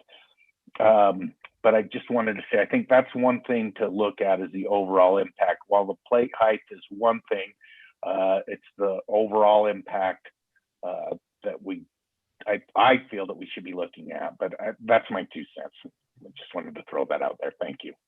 Thank you. And commissioners with your hands up, do you have a question for Mr. Drent before I close the public hearing, or these comments?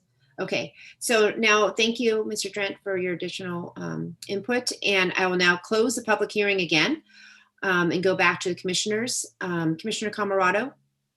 Yeah, I think what I'd like to understand, kind of from a staff perspective, if Director Gardner can maybe touch on this, is staff looking to possibly change some of the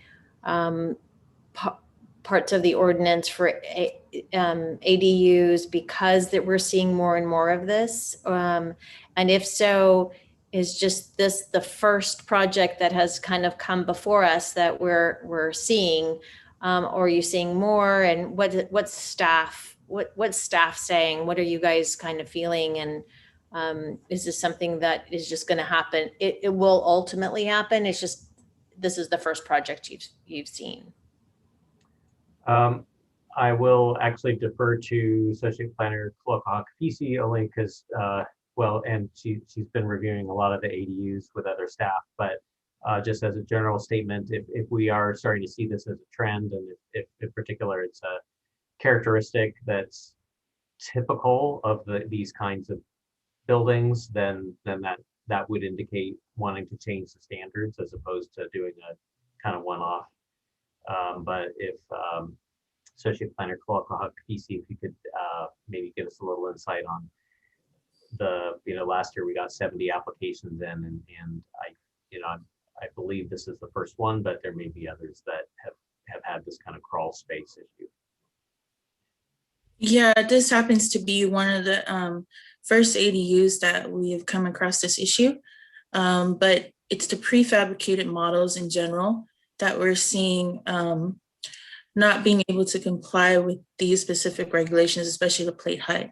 So we are discussing as a team, because it's coming up more often, to see if we do need to change the ordinance or amend it in order to address these prefabricated models. Not sure if I answered your question, Commissioner. You did. No, yeah, you did. Thank you. Okay, thank you. Vice Chair Taronis? Thank you. Yeah, well, I can't say that I disagree with Commissioner Loftus's angst over something like this, you know, as to whether or not we're sort of changing the rules. But where I take solace is in the fact that with any discretionary review, like a conditional use permit, we would look at things on a case-by-case basis.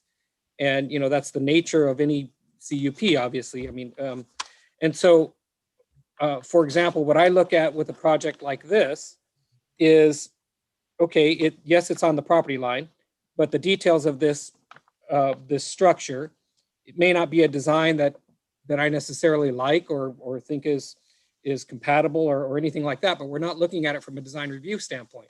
We're looking at it from an impact standpoint. So I look at things like it has a couple of relatively small windows that are away from the side property line that actually face towards the front of the house and face towards the existing garage. So that checks a box for me, so to speak. I also look at the fact that it is a relatively simple box, a simple structure that's not a pitched roof. Whereas, you know, just as a hypothetical, if a project were to come before us that had 9-foot plates and had a slope ceiling and had windows that were facing off to the other to another side and potentially therefore could have impacts on a neighboring property or something in the vicinity, then I may not be able to make the findings for a conditional use permit.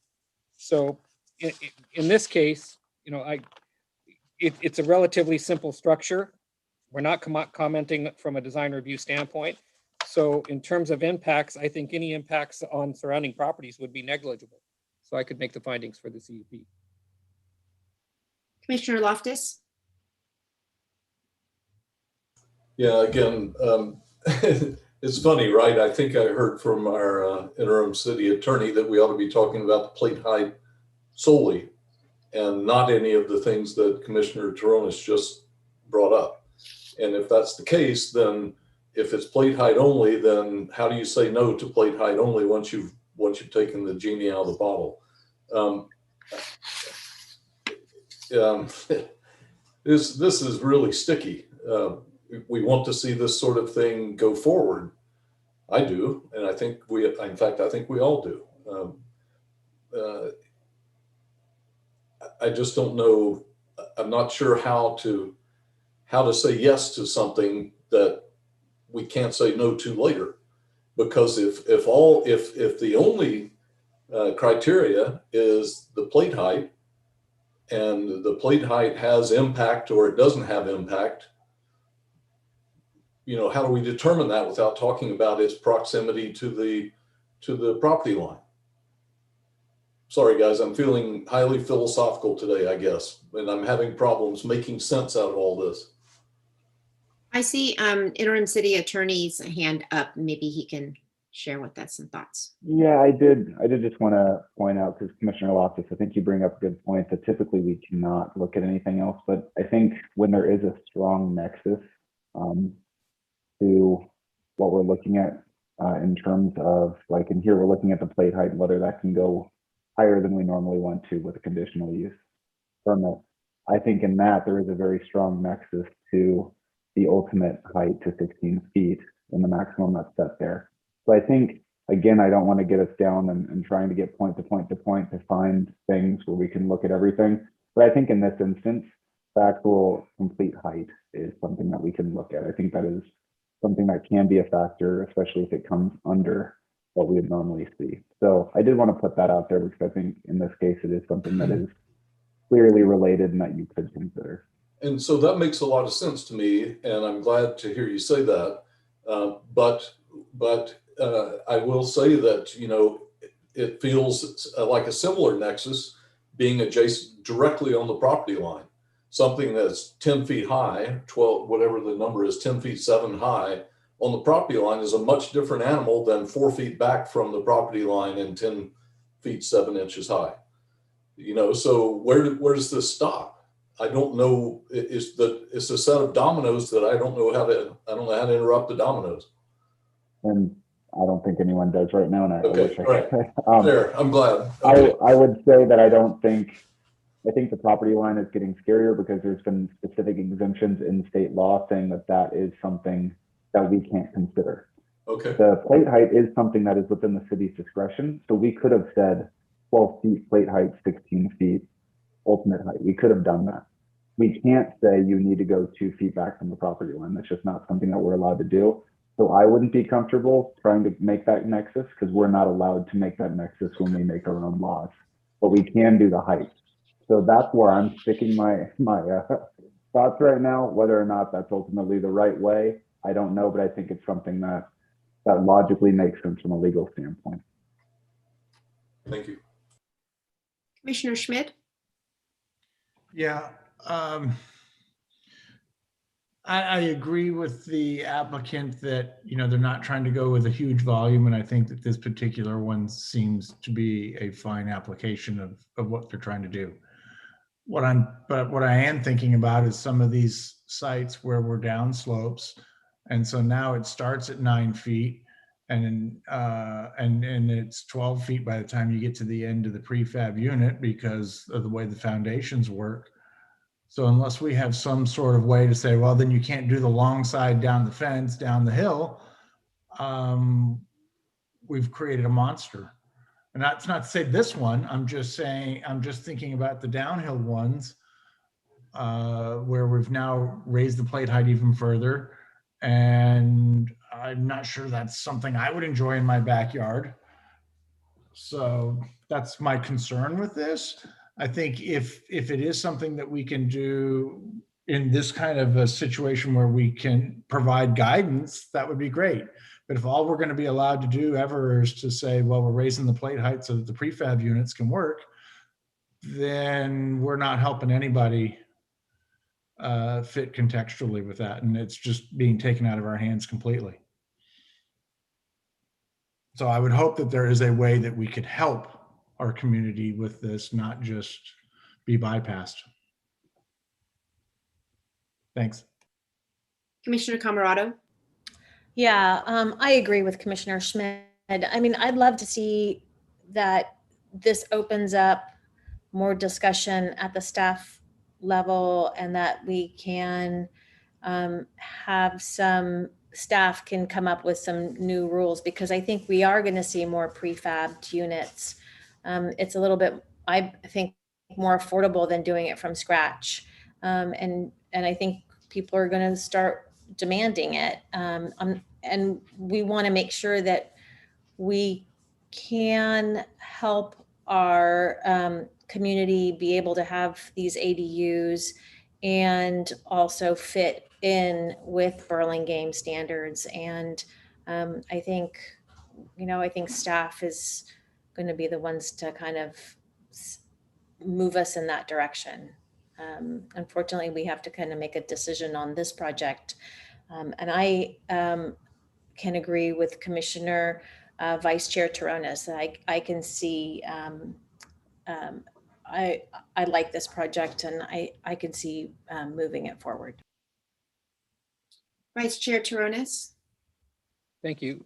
So I'm going to try to then navigate a fairly narrow path for myself and maybe for us, but and I'm going to look strictly at the conditional use permit application that is before us that we're being asked to act on, and say that I can make the findings for questions 1, 2, and 3 of the CUP, and therefore I'm going to make a motion to approve the project as presented.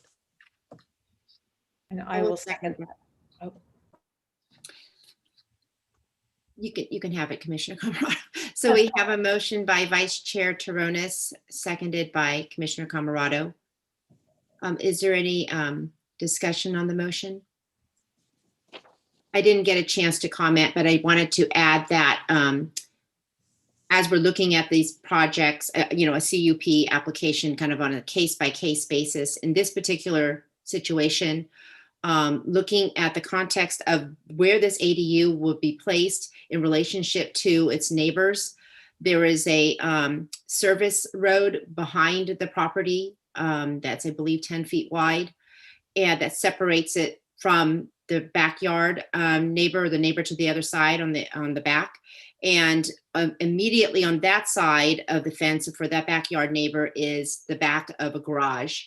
And that's basically where this ADU would be opposite. And so with those, understanding that context, that's how I can support this particular application. So that was my just added comment. If there are no other comments, discussion on the motion. I just want to say thank you for that, Commissioner Say. That helps, being very, very specific about why we can make these findings is going to be very important, because it will come up again and we are going to have to make the findings, for another specific condition. So I think we will need to do exactly what you just did and home in on precisely why it's acceptable here and might not be acceptable elsewhere. In which case, because you did that, I can support this project, I think. Thank you. Thank you. So if there are no further comments or discussion on the motion, we can go to a roll call vote. Commissioner Camarado, Aye. Commissioner Loftus, Aye. Commissioner Schmidt, Aye. Vice Chair Turonis, Aye. Chair Say. Aye. So the motion passes 5-0-1-1. An action by the Planning Commission is appealable to the City Council within 10 days of the Planning Commission's action. If the Planning Commission's action has not been appealed or called up for review by the City Council by 5 p.m. on the 10th day, the action becomes final. To be effective, appeals must be in writing and must be accompanied by an appeals fee of $1,075, which includes noticing costs. Congratulations. So now we move on to agenda item 8C, 1115 Burlingame Avenue. If you are the applicant or the applicant's representative, please raise your hand so we can identify you and prepare you to speak when it is your turn. Were any commissioners not able to visit the project site, or do any commissioners wish to note any ex parte communications regarding this project? Seeing none, let the record note that all commissioners present have visited the project site. May we have a staff report, please? Yes, the applicant is proposing to replace an existing vacant space previously occupied by Crepe Island with a new ready-to-eat food shop called Tiny Tea at 1115 Burlingame Avenue, Zone BAC. This application includes changes to the exterior facade of the commercial storefront along Burlingame Avenue, which measures 13 feet 6 inches in width. The existing recessed angled entry and frameless glass storefront system will be removed and will be replaced by a new aluminum and glass storefront system. This includes a smaller recessed entry, aluminum and glass entry door, bifold window, and solid oak windowsill. The existing stucco and horizontal decorative bands will remain. The Planning Commission reviewed this application as a design review study item on March 22nd, 2021. And the applicant implemented the recommendations of the commission and submitted revised plans dated March 31st, 2021 to reflect those changes. In summary, the applicant is requesting commercial design review for changes to the front facade of an existing commercial storefront in the BAC zoning district. The applicant is available for questions, but first I'm available for questions of staff. Thank you. Are there any questions for staff? Seeing none, going to open the public hearing.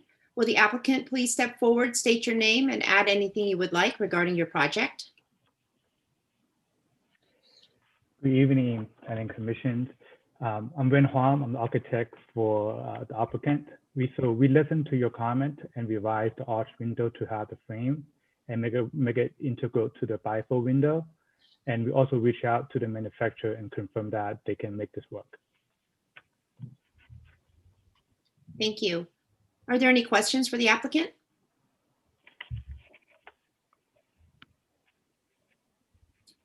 Seeing none, would anybody from the public like to speak on this item? Do we have any emails? No emails and no chats. All right, then with that, I will close the public hearing. Commissioners, comments? Commissioner Loftus. I'd like to thank the applicant for making the changes. I think these are good changes. I think we generally liked the project the last time it came forward, and everybody focused on this one change that was made. So I'm inclined to make a motion to approve the project with the changes that were made. Okay, I'll second that motion. So we have a motion by Commissioner Loftus, seconded by myself, Chair Say. Are there any comments or discussion on the motion? Can we have a roll call vote, please? Yes, Commissioner Camerado, Aye. Commissioner Loftus, Aye. Commissioner Sargent, Commissioner Schmidt, Aye. Vice Chair Taronis, Aye. and Chair Say. Aye. So the motion passes 6-0-0-1. An action by the Planning Commission's, an action by the Planning Commission is appealable to the City Council within 10 days of the Planning Commission's action. If the Planning Commission's action has not been appealed or called up for review by 5 p.m. on the 10th day, the action becomes final. In order to be effective, appeals must be in writing and must be accompanied by an appeals fee of $1,075, which includes noticing costs. Congratulations. Now we're on to agenda item 8D, 333 California Drive. If you're the applicant or the applicant's representative, please raise your hand so we can identify you and prepare you to speak. Were any commissioners not able to visit the project site, or do any commissioners wish to note any ex parte communications regarding this project? Let the record note that all commissioners present have visited the project site. May we have a staff report, please? This is an application for commercial design review for changes to the facade and conditional use permit for a full-service food establishment at 333 California Drive, Zone BAC. The subject property has frontage along California Drive and Morton Avenue. The applicant is proposing changes to the facade of each frontage for a new full-service restaurant where the primary entrance will be on Morton. The restaurant will also include a lounge bar and bakery. At the study meeting on March 22nd, the commission supported the project and liked the conversion of the parking lot into a courtyard, but made suggestions that the arbor entrance be more open. The applicant has replaced the arbor with a sculpted topiary. Suggested findings for the conditional use permit are found on page 4 of the staff report. I'm available to answer any questions for staff.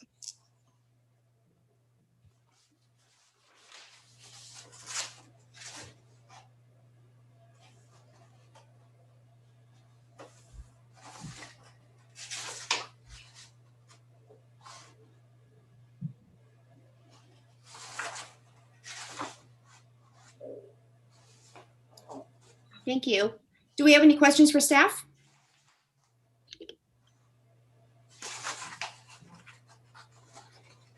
All right, with that, I will open the public hearing. Will the applicant please step forward, state your name, and add anything you would like regarding your project? Hi, my name is Bob Sherhan. I'm the owner of 12 Month, the 12 Month to be, I guess. But thank you all for your time tonight. I don't want to take up too much time since I already got to talk before you all, but I'm very, very excited about this opportunity. And I really think 12 Months is going to be great for Burlingame and the surrounding area. So I'm really excited to share some delicious plant-based eats with everyone and have you all in. Thank you. Thank you. Are there any questions for the applicant? Vice Chair Taronis? Yeah, thank you. Just one minor one. I see in the staff report, there was a comment saying that there was an updated commercial application. But we don't have the previous one. Could you just tell us what changed in the commercial application, identifying the hours, number of employees and people on site, that sort of thing? Yeah, we made a mistake on the number of employees. I think it was like an overcount, actually. Okay. So the numbers came down a little bit? If I recall, I have a operations head who kind of ran those numbers for me, but I think they came down slightly. We like double counted like service hours. Okay. That makes sense. Okay, thank you. All right, would anybody from the public like to speak on this item? You raise your hand or send a chat. Do we have any emails? Not on this application, no. Okay, with that, I will close the public hearing. Commissioners, comments?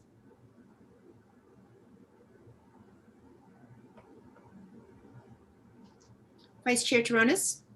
Yeah, I like the project just as much as I think we all liked it last time this was here before us. The changes are minor. They address that steel arbor, entry arbor that was in the plans before, making it just a simple topiary. I think that'll be nice. It's going to be a nice setting once the landscaping, sets in that courtyard area. So I think it's a nice project and should definitely move forward. Commissioner Camerado? Yeah, I agree with Commissioner Vice Chair Taronis. I think it's a great project and I look forward to being one of the first people there.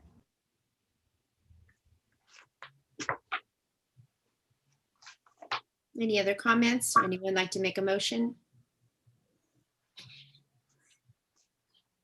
Commissioner Loftus?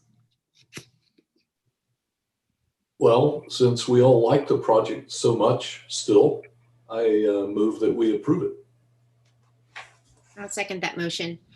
So we have a motion by Commissioner Loftus, seconded by myself, Commissioner Say. Is there any discussion on the motion? This is the last item. And may we have a roll call vote, please? Commissioner Camerado? Aye. Commissioner Loftus? Aye. Commissioner Sargent? Aye. Commissioner Schmidt? Aye. Vice Chair Taronis? Aye. Chair Say? Aye. So the motion passes 6-0-0-1. An action by the Planning Commission is appealable to the City Council within 10 days of the Planning Commission's action. If the Planning Commission's action has not been appealed or called up for review to the City Council by 5 p.m. on the 10th day, the action becomes final. In order to be effective, appeals must be in writing and must be accompanied by an appeals fee of $1,075, which includes noticing costs. Congratulations.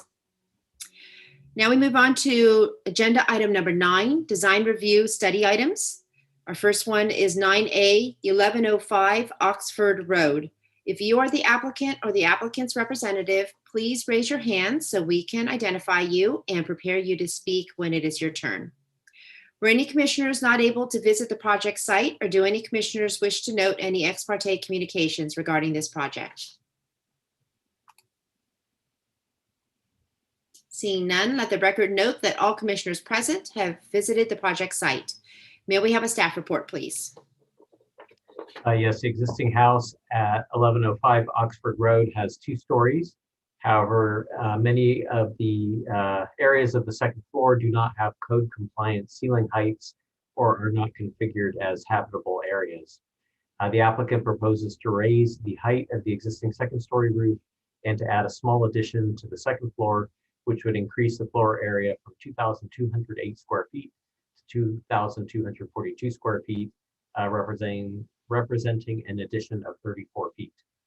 A design review for a second story addition to an existing single family dwelling is the application that's being requested, and the applicant is available for questions. First, I'm available for questions of staff.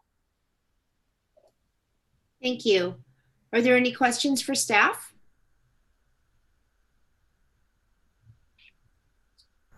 Seeing none, I'm going to open the public hearing. Will the applicant please step forward, state your name, and add anything you would like regarding your project? If you can, turn on your video. That would be preferable, but understandable if you can't. Okay, hello, I'm Sam Panko, Panko Architects. Very pleased to present you a rather difficult cleaning up of a second floor and adding some dormer windows, and also to note that all the windows in the home are going to be replaced with simulated true divided light windows. That'll be wood with aluminum clad. I think it'll bring rather difficult, messy second floor to a place where the homeowners can really enjoy it. Here to answer any questions. Thank you. Are there any questions for the applicant? Vice Chair Taronis? Yeah, thank you.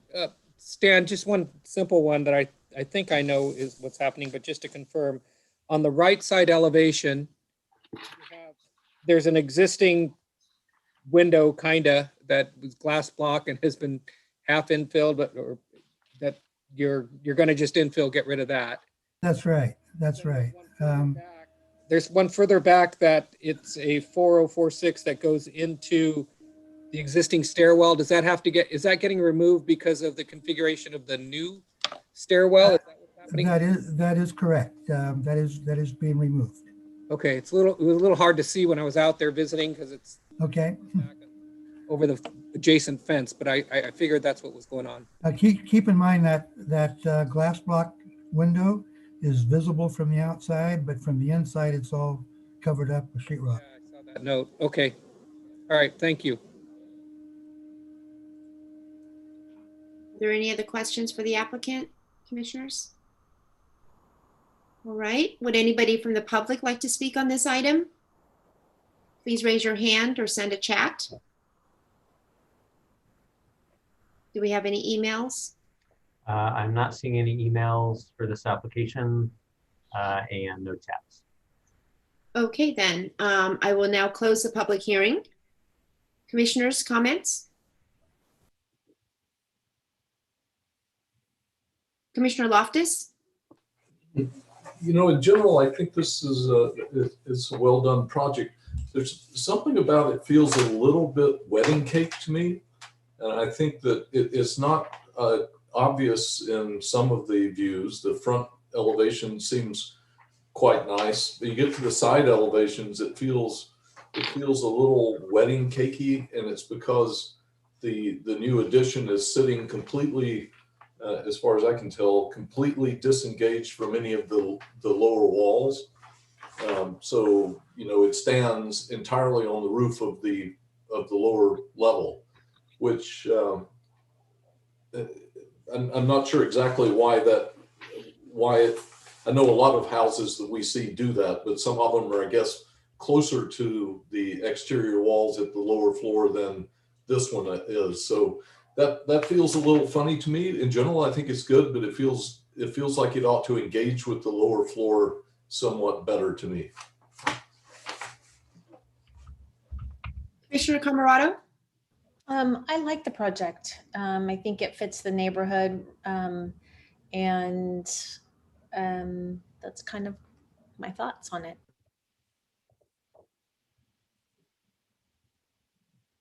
Any other comments, commissioners? Commissioner Sargent? Yeah, I think this is a great project. I think it's just a vast improvement of what's there. And I think it's a great candidate for the consent calendar. Vice Chair Taronis? Thank you. Yeah, I get a little bit of what Commissioner Loftus was saying, but what I'm seeing, though, as an overriding consideration or overarching consideration is that it's taking some existing attic rooms and spaces that have been kind of appear to have been kludged on at some point and carved out of that roof and making it better. So I think it nestles into the neighborhood nicely, and I can support the project.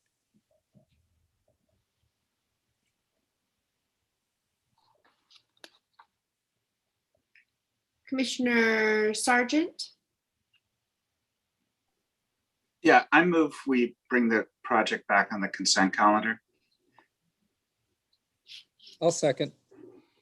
Thank you. So we have a motion by Commissioner Sargent, seconded by Vice Chair Taronis. Is there any discussion on this motion? Can we go to a roll call vote, please? Commissioner Camerado? Aye. Commissioner Loftus? Aye. Commissioner Sargent? Aye. Commissioner Schmid? Aye. Vice Chair Taronis? Aye. And Chair Say. Aye. So the motion passes 6-0-0-1. We move on now to agenda item 9B, 1555 Los Altos Drive. If you are the applicant or the applicant's representative, raise your hand, please, so we can identify you and prepare you to speak when it's your turn. And if possible, please turn on your video at that time as well. Were any commissioners not able to visit the project site, or do any commissioners wish to note any ex parte communications regarding this project? Seeing none, let the record note that all commissioners present have visited the project site. May we have a staff report, please? This application is for design review, hillside area construction permit, special permit, and front setback variance for a new 2-story single-family dwelling and attached garage.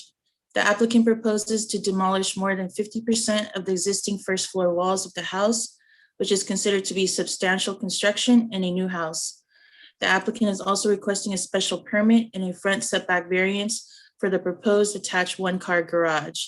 The proposed front setback to the 1-car garage is 15 feet 9 inches, where 25 feet is the minimum required for a 1-car garage.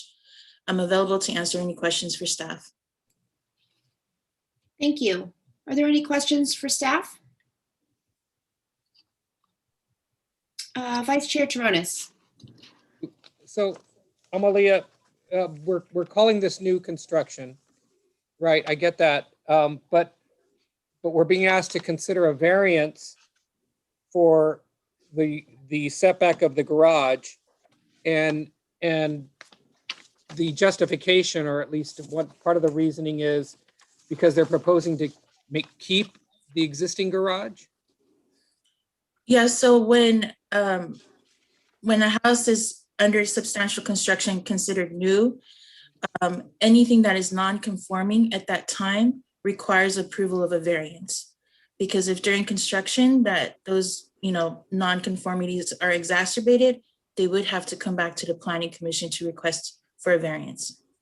Right. So, okay, so in terms of the existing floor plans and existing elevation drawings, I get that, maybe we didn't require those because it's substantially new construction, but do we know how much of the existing garage they're planning to keep, or is that a question I should ask the applicant? That's a question for the applicant.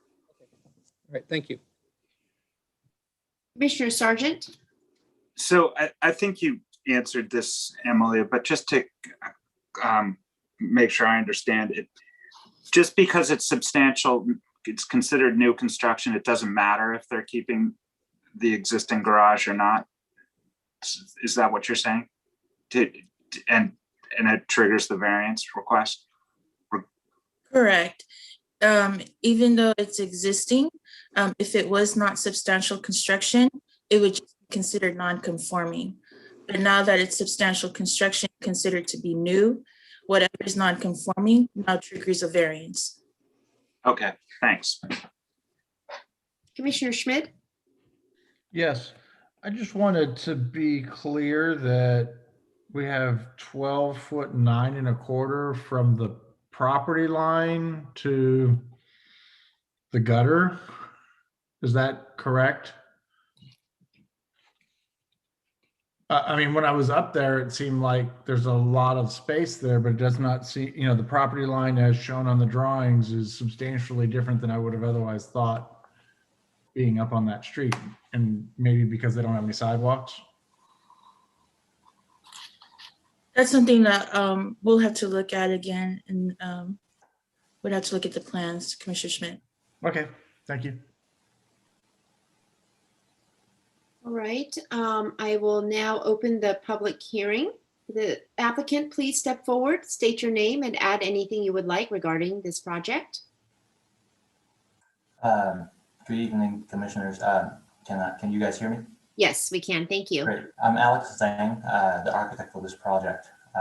So before I present the drawings or present the project, I believe you had a chance to look at it.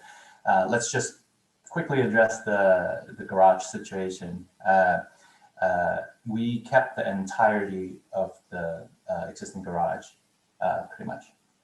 So that garage and the driveway is exactly where it was. When working with the planning staff, we actually asked the planning staff for information and advices in terms of how likely this kind of garage can stay as is when our entire project is like pretty much taking down a very beat up, smaller houses and rebuild something. Our goal was not to take advantage of the setback requirements. However, this garage and the driveway with the unique slope situation at the existing site, I believe you guys have the chance to take a look. Moving back, while it's easy, the building is situated in a kind of a cross slope, that keeping the garage and the driveway as is actually creates a much better resonance to the existing situation. And to answer about the front setback, what we are measuring is the face of garage to the property line, but typically the property line is at least 8 feet, 10 feet away from the edge of the street. So the commissioner is correct that they are actually much deeper setback from the street to the garage. We also make findings, if you don't mind showing that slide where we included for the finding of the block, where the existing garage is along the block is. I don't think I see the drawings yet, but there is a specific drawing that we included that's showing that in that block, our garage setback is actually a very, very typical setback. And on top of that, probably about 5 building away, there is a new building that also got granted the same exception for having the garage having the garage setback exception, and that was even a new construction. So we believe that what we're proposing here is actually very coherent with what typically the neighborhood is, the streetscape, the street wall that they're trying to reinforce. And we're not doing anything that protrude extra than what currently is right now.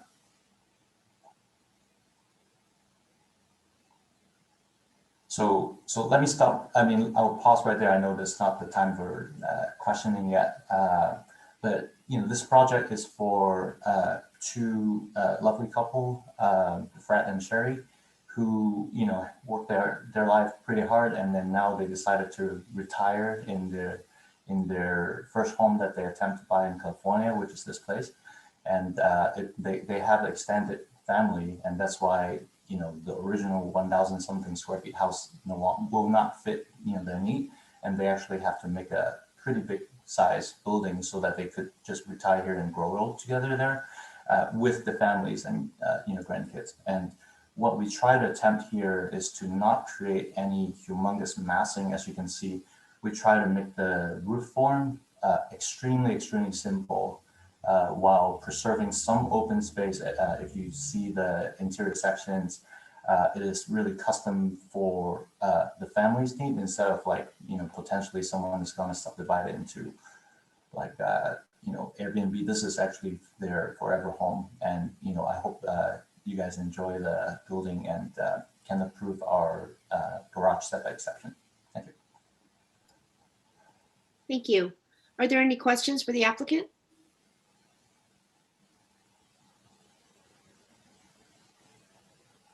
Commissioners, any questions? Commissioner Schmid. Yes. Is the driveway going to be replaced? I see in the site plan, it says existing driveway, and then I see in the utility plan, new permeable something or another. Right. So the driveway length and location and gradation, we are not attempting to change. We still want to keep the access similarly how it was. However, it is a building requirement or a public works requirement that they make us put in this planning set, that we need to make that driveway pervious. And the reason for that is to allow the rainwater to dissipate through the driveway. And it was a requirement by the city that we want to fulfill. Okay. And then, am I correct that the main living floor will be like 2 feet lower than it is now, or is it going to be the same? Correct.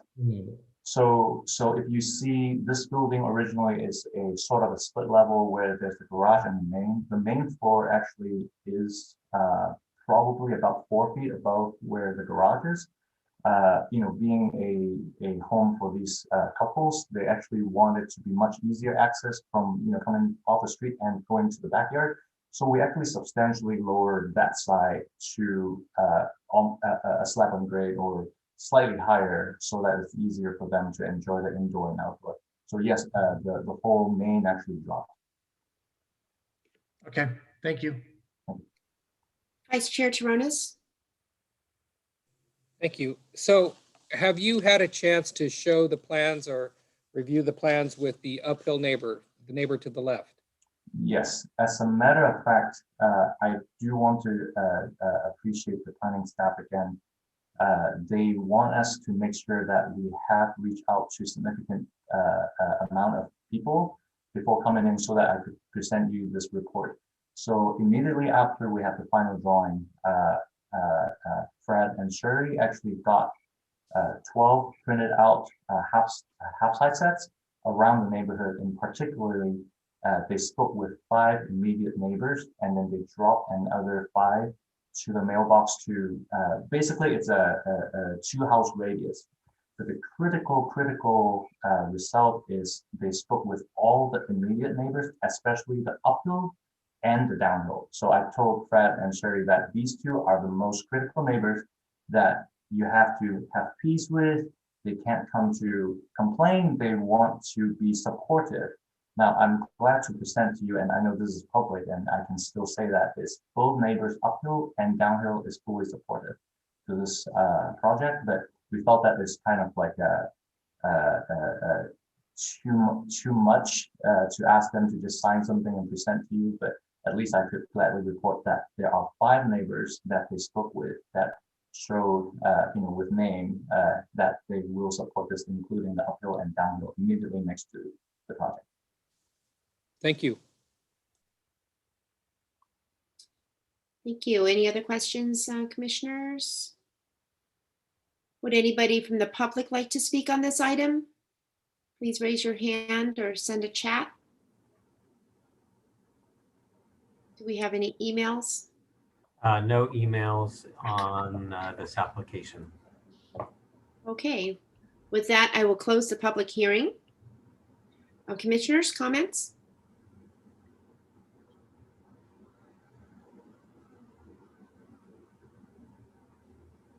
Comments, commissioners? Vice Chair Taronis? Yeah, I like the project. I think it's, as the architect explained, it's relatively low slung. It kind of nestles into the site nicely. When we looked at a number of these projects, or at least one other up in that neighborhood, we were encouraging the applicant who was trying to flip the house and encouraging them to keep the garage on the down sloping side, which therefore results in a solution that just kind of nestles itself into the site. And in looking at the elevations, it's, sort of a 2-story ranch house that is fairly typical for the neighborhood. I think it can fit in there nicely. I'm torn, as to whether or not we should require story poles. I mean, we typically do in the hillside area.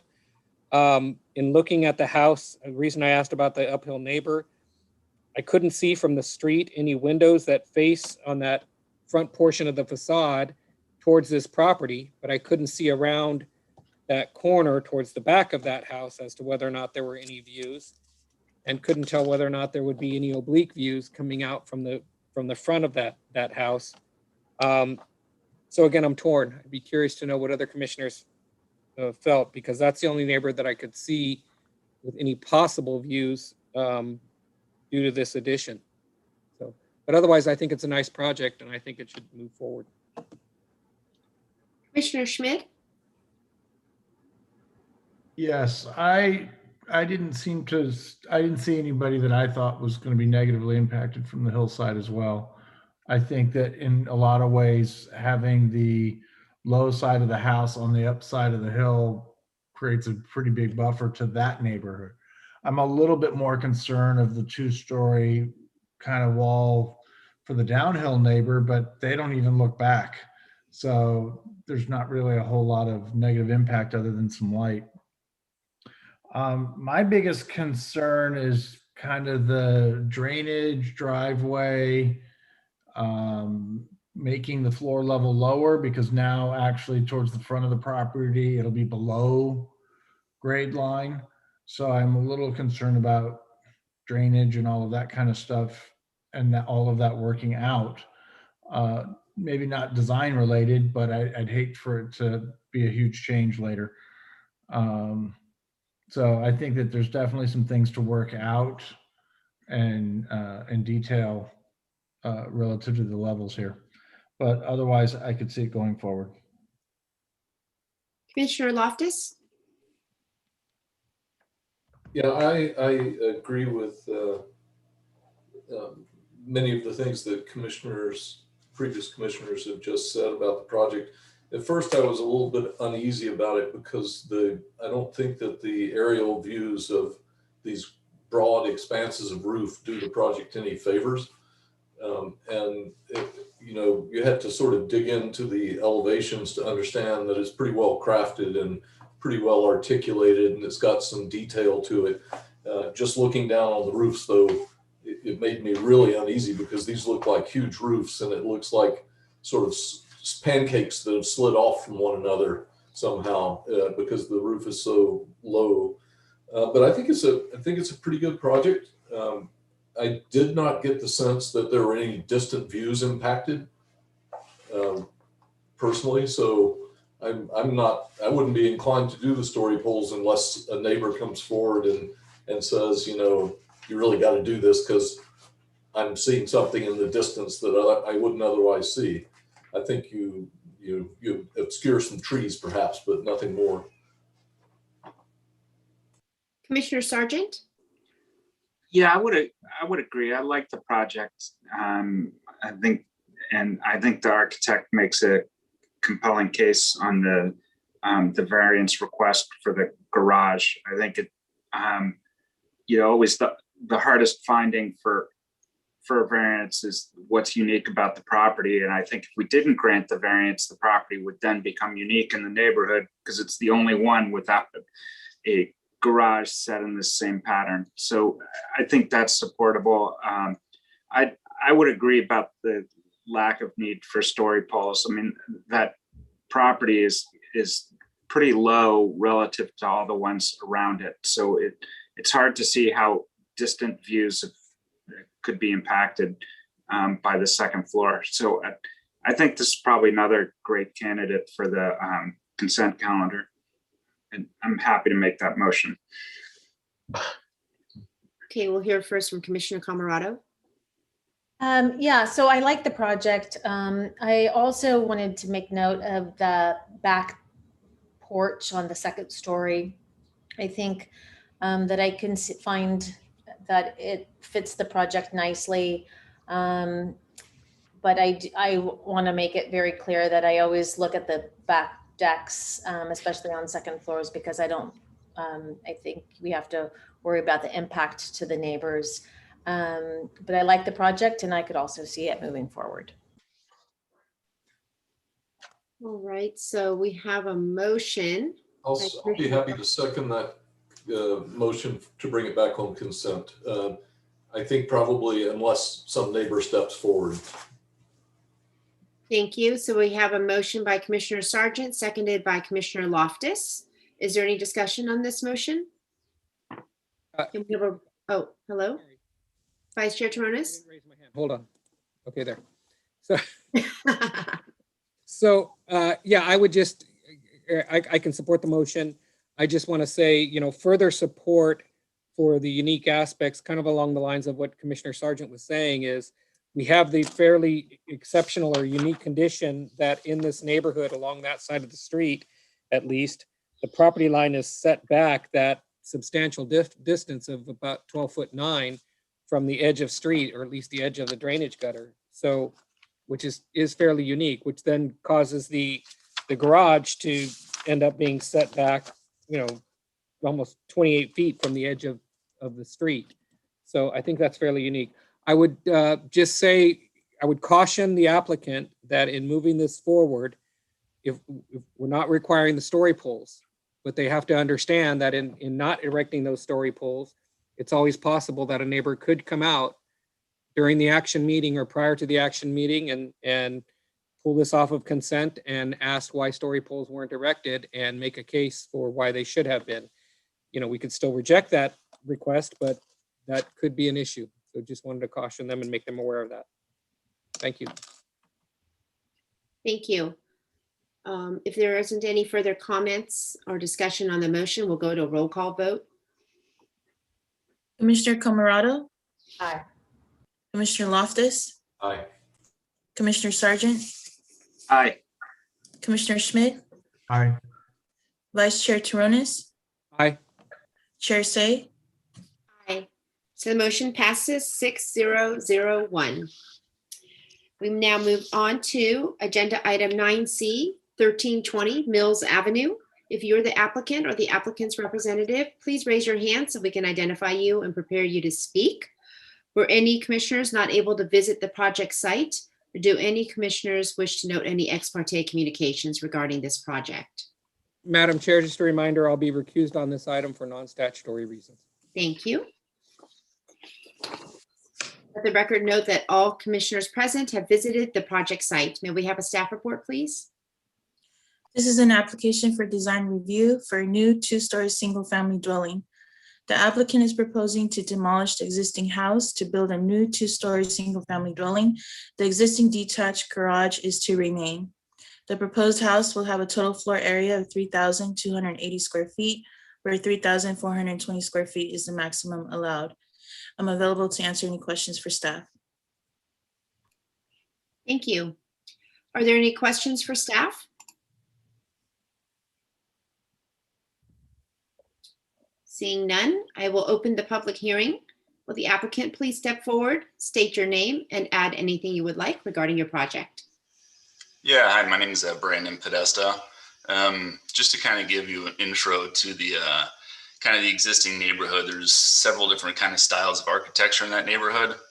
And the homeowners were kind of drawn towards a more of a prairie style and kind of a Japanese style architecture where we're kind of having horizontal articulation and lines to really, yeah, you can go on to actually one of the elevations. It's kind of dark here. Yeah, that's fine. And so, we've incorporated, to kind of emphasize those horizontal lines and break up the massing.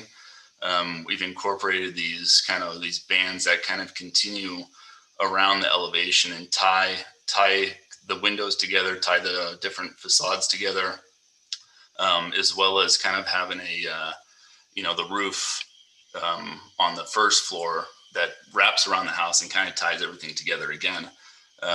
For the front, we've articulated both levels, both the first and the second floor.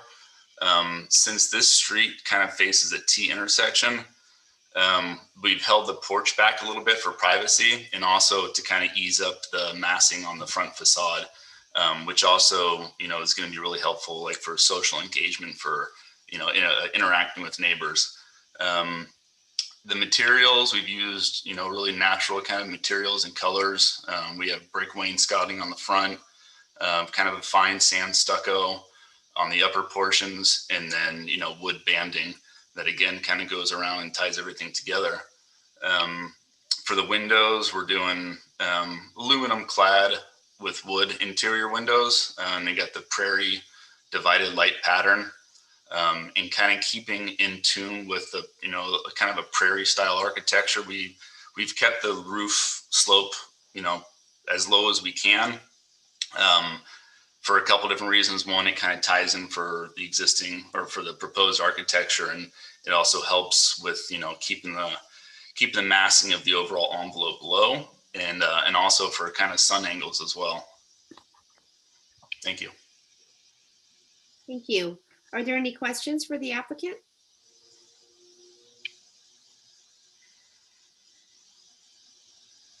If there's any questions? Would anyone from the public like to speak on this item? Raise your hand or send a chat. We do have one email, and it's a question email, but I will read it, and then the applicant may want to respond to it.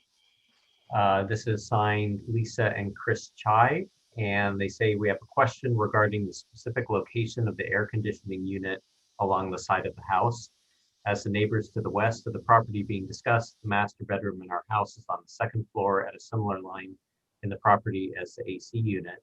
The concern is nighttime sound volume due to the close proximity of the AC unit below our home's 2 awning bedroom windows, of which are kept open at night to keep our unair conditioned home cool on warm days. We are wondering if it could be located on the other side of the house or further towards the back of the house along the same wall to minimize noise that would get amplified between the houses. Yeah, I mean, we can certainly move that that AC unit back more. As you can kind of see, it's, you know, somewhere in the middle of that kind of the breezeway on the left side right there. Yeah, we can definitely move that back more to get it out of, you know, any type of earshot from, you know, their bedrooms. Thank you. Are there any other emails, questions? With that, I will close the public hearing. Commissioners, comments?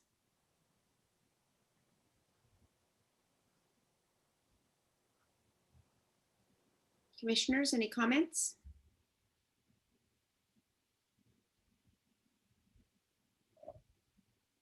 Everyone's tired. Commissioner Loftus. Well, only because no one else is saying anything. You know, I think the project is generally okay. It's not exciting, but it's not offensive. I found it. I will say I had problems getting past the partially rendered facades. I didn't think that really helped, but I think we get the gist. But I think, you know, it's a pretty nice house. It feels a little Frank Lloyd Wright somehow. Maybe it's the window treatment, but I think it's a good application. Commissioner Camerado.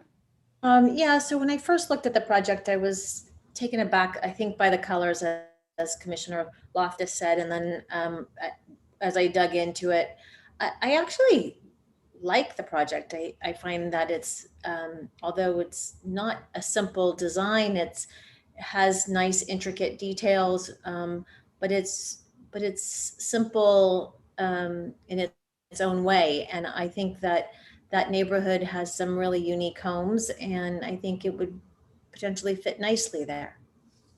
And I would thank the applicant if they could move the AC back for the neighbor. That would be great.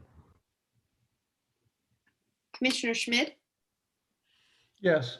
I guess I struggle with the front elevation a little bit because it looks flat, but I think that that's only because it's a flat elevation. I think that if this was, rather than trying to be a rendering elevation, if it was actually skewed a little bit so you could get some 3D in there, that you would see the relief that's actually there. Because, you know, tracing the walls and everything, it looks like the relief should be there. It just doesn't show up in this drawing format. So it would be a lot easier if it were an angled view. But I do think that the detailing is there, and I think that the effort is there. And I could support the project moving forward. And seeing how I'm the last one with my hand raised, I will make the motion that we bring this back as an action item. Commissioner I'll Sargent. second that. Commissioner Sargent, did you want to say something? Sorry. You're muted. You're muted, Commissioner Sargent. Yeah, I'm wondering if since we had no specific comments or direction to the applicant, whether we should bring this back on consent.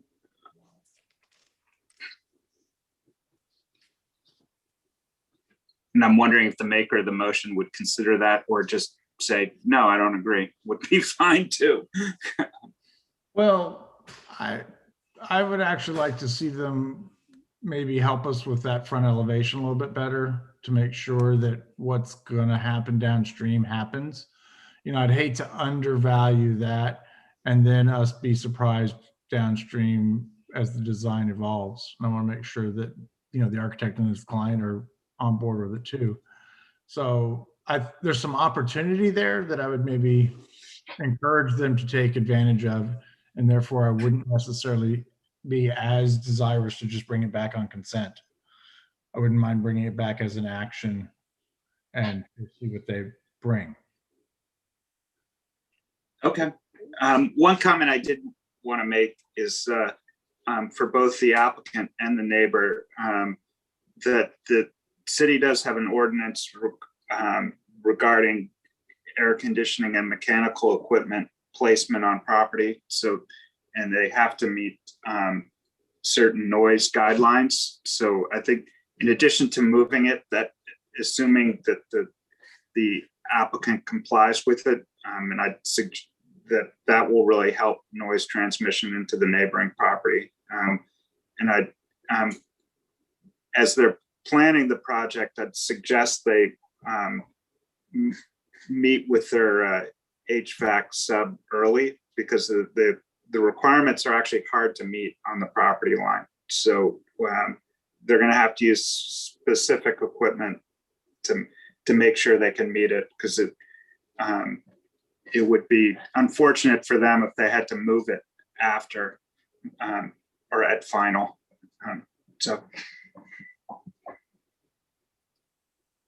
Thank you. So we still have a motion by Commissioner Schmid, and I believe it was seconded by, was it Commissioner Loftus? That's right. Okay, seconded by Commissioner Loftus. Is there any discussion on this motion? Yeah, I would.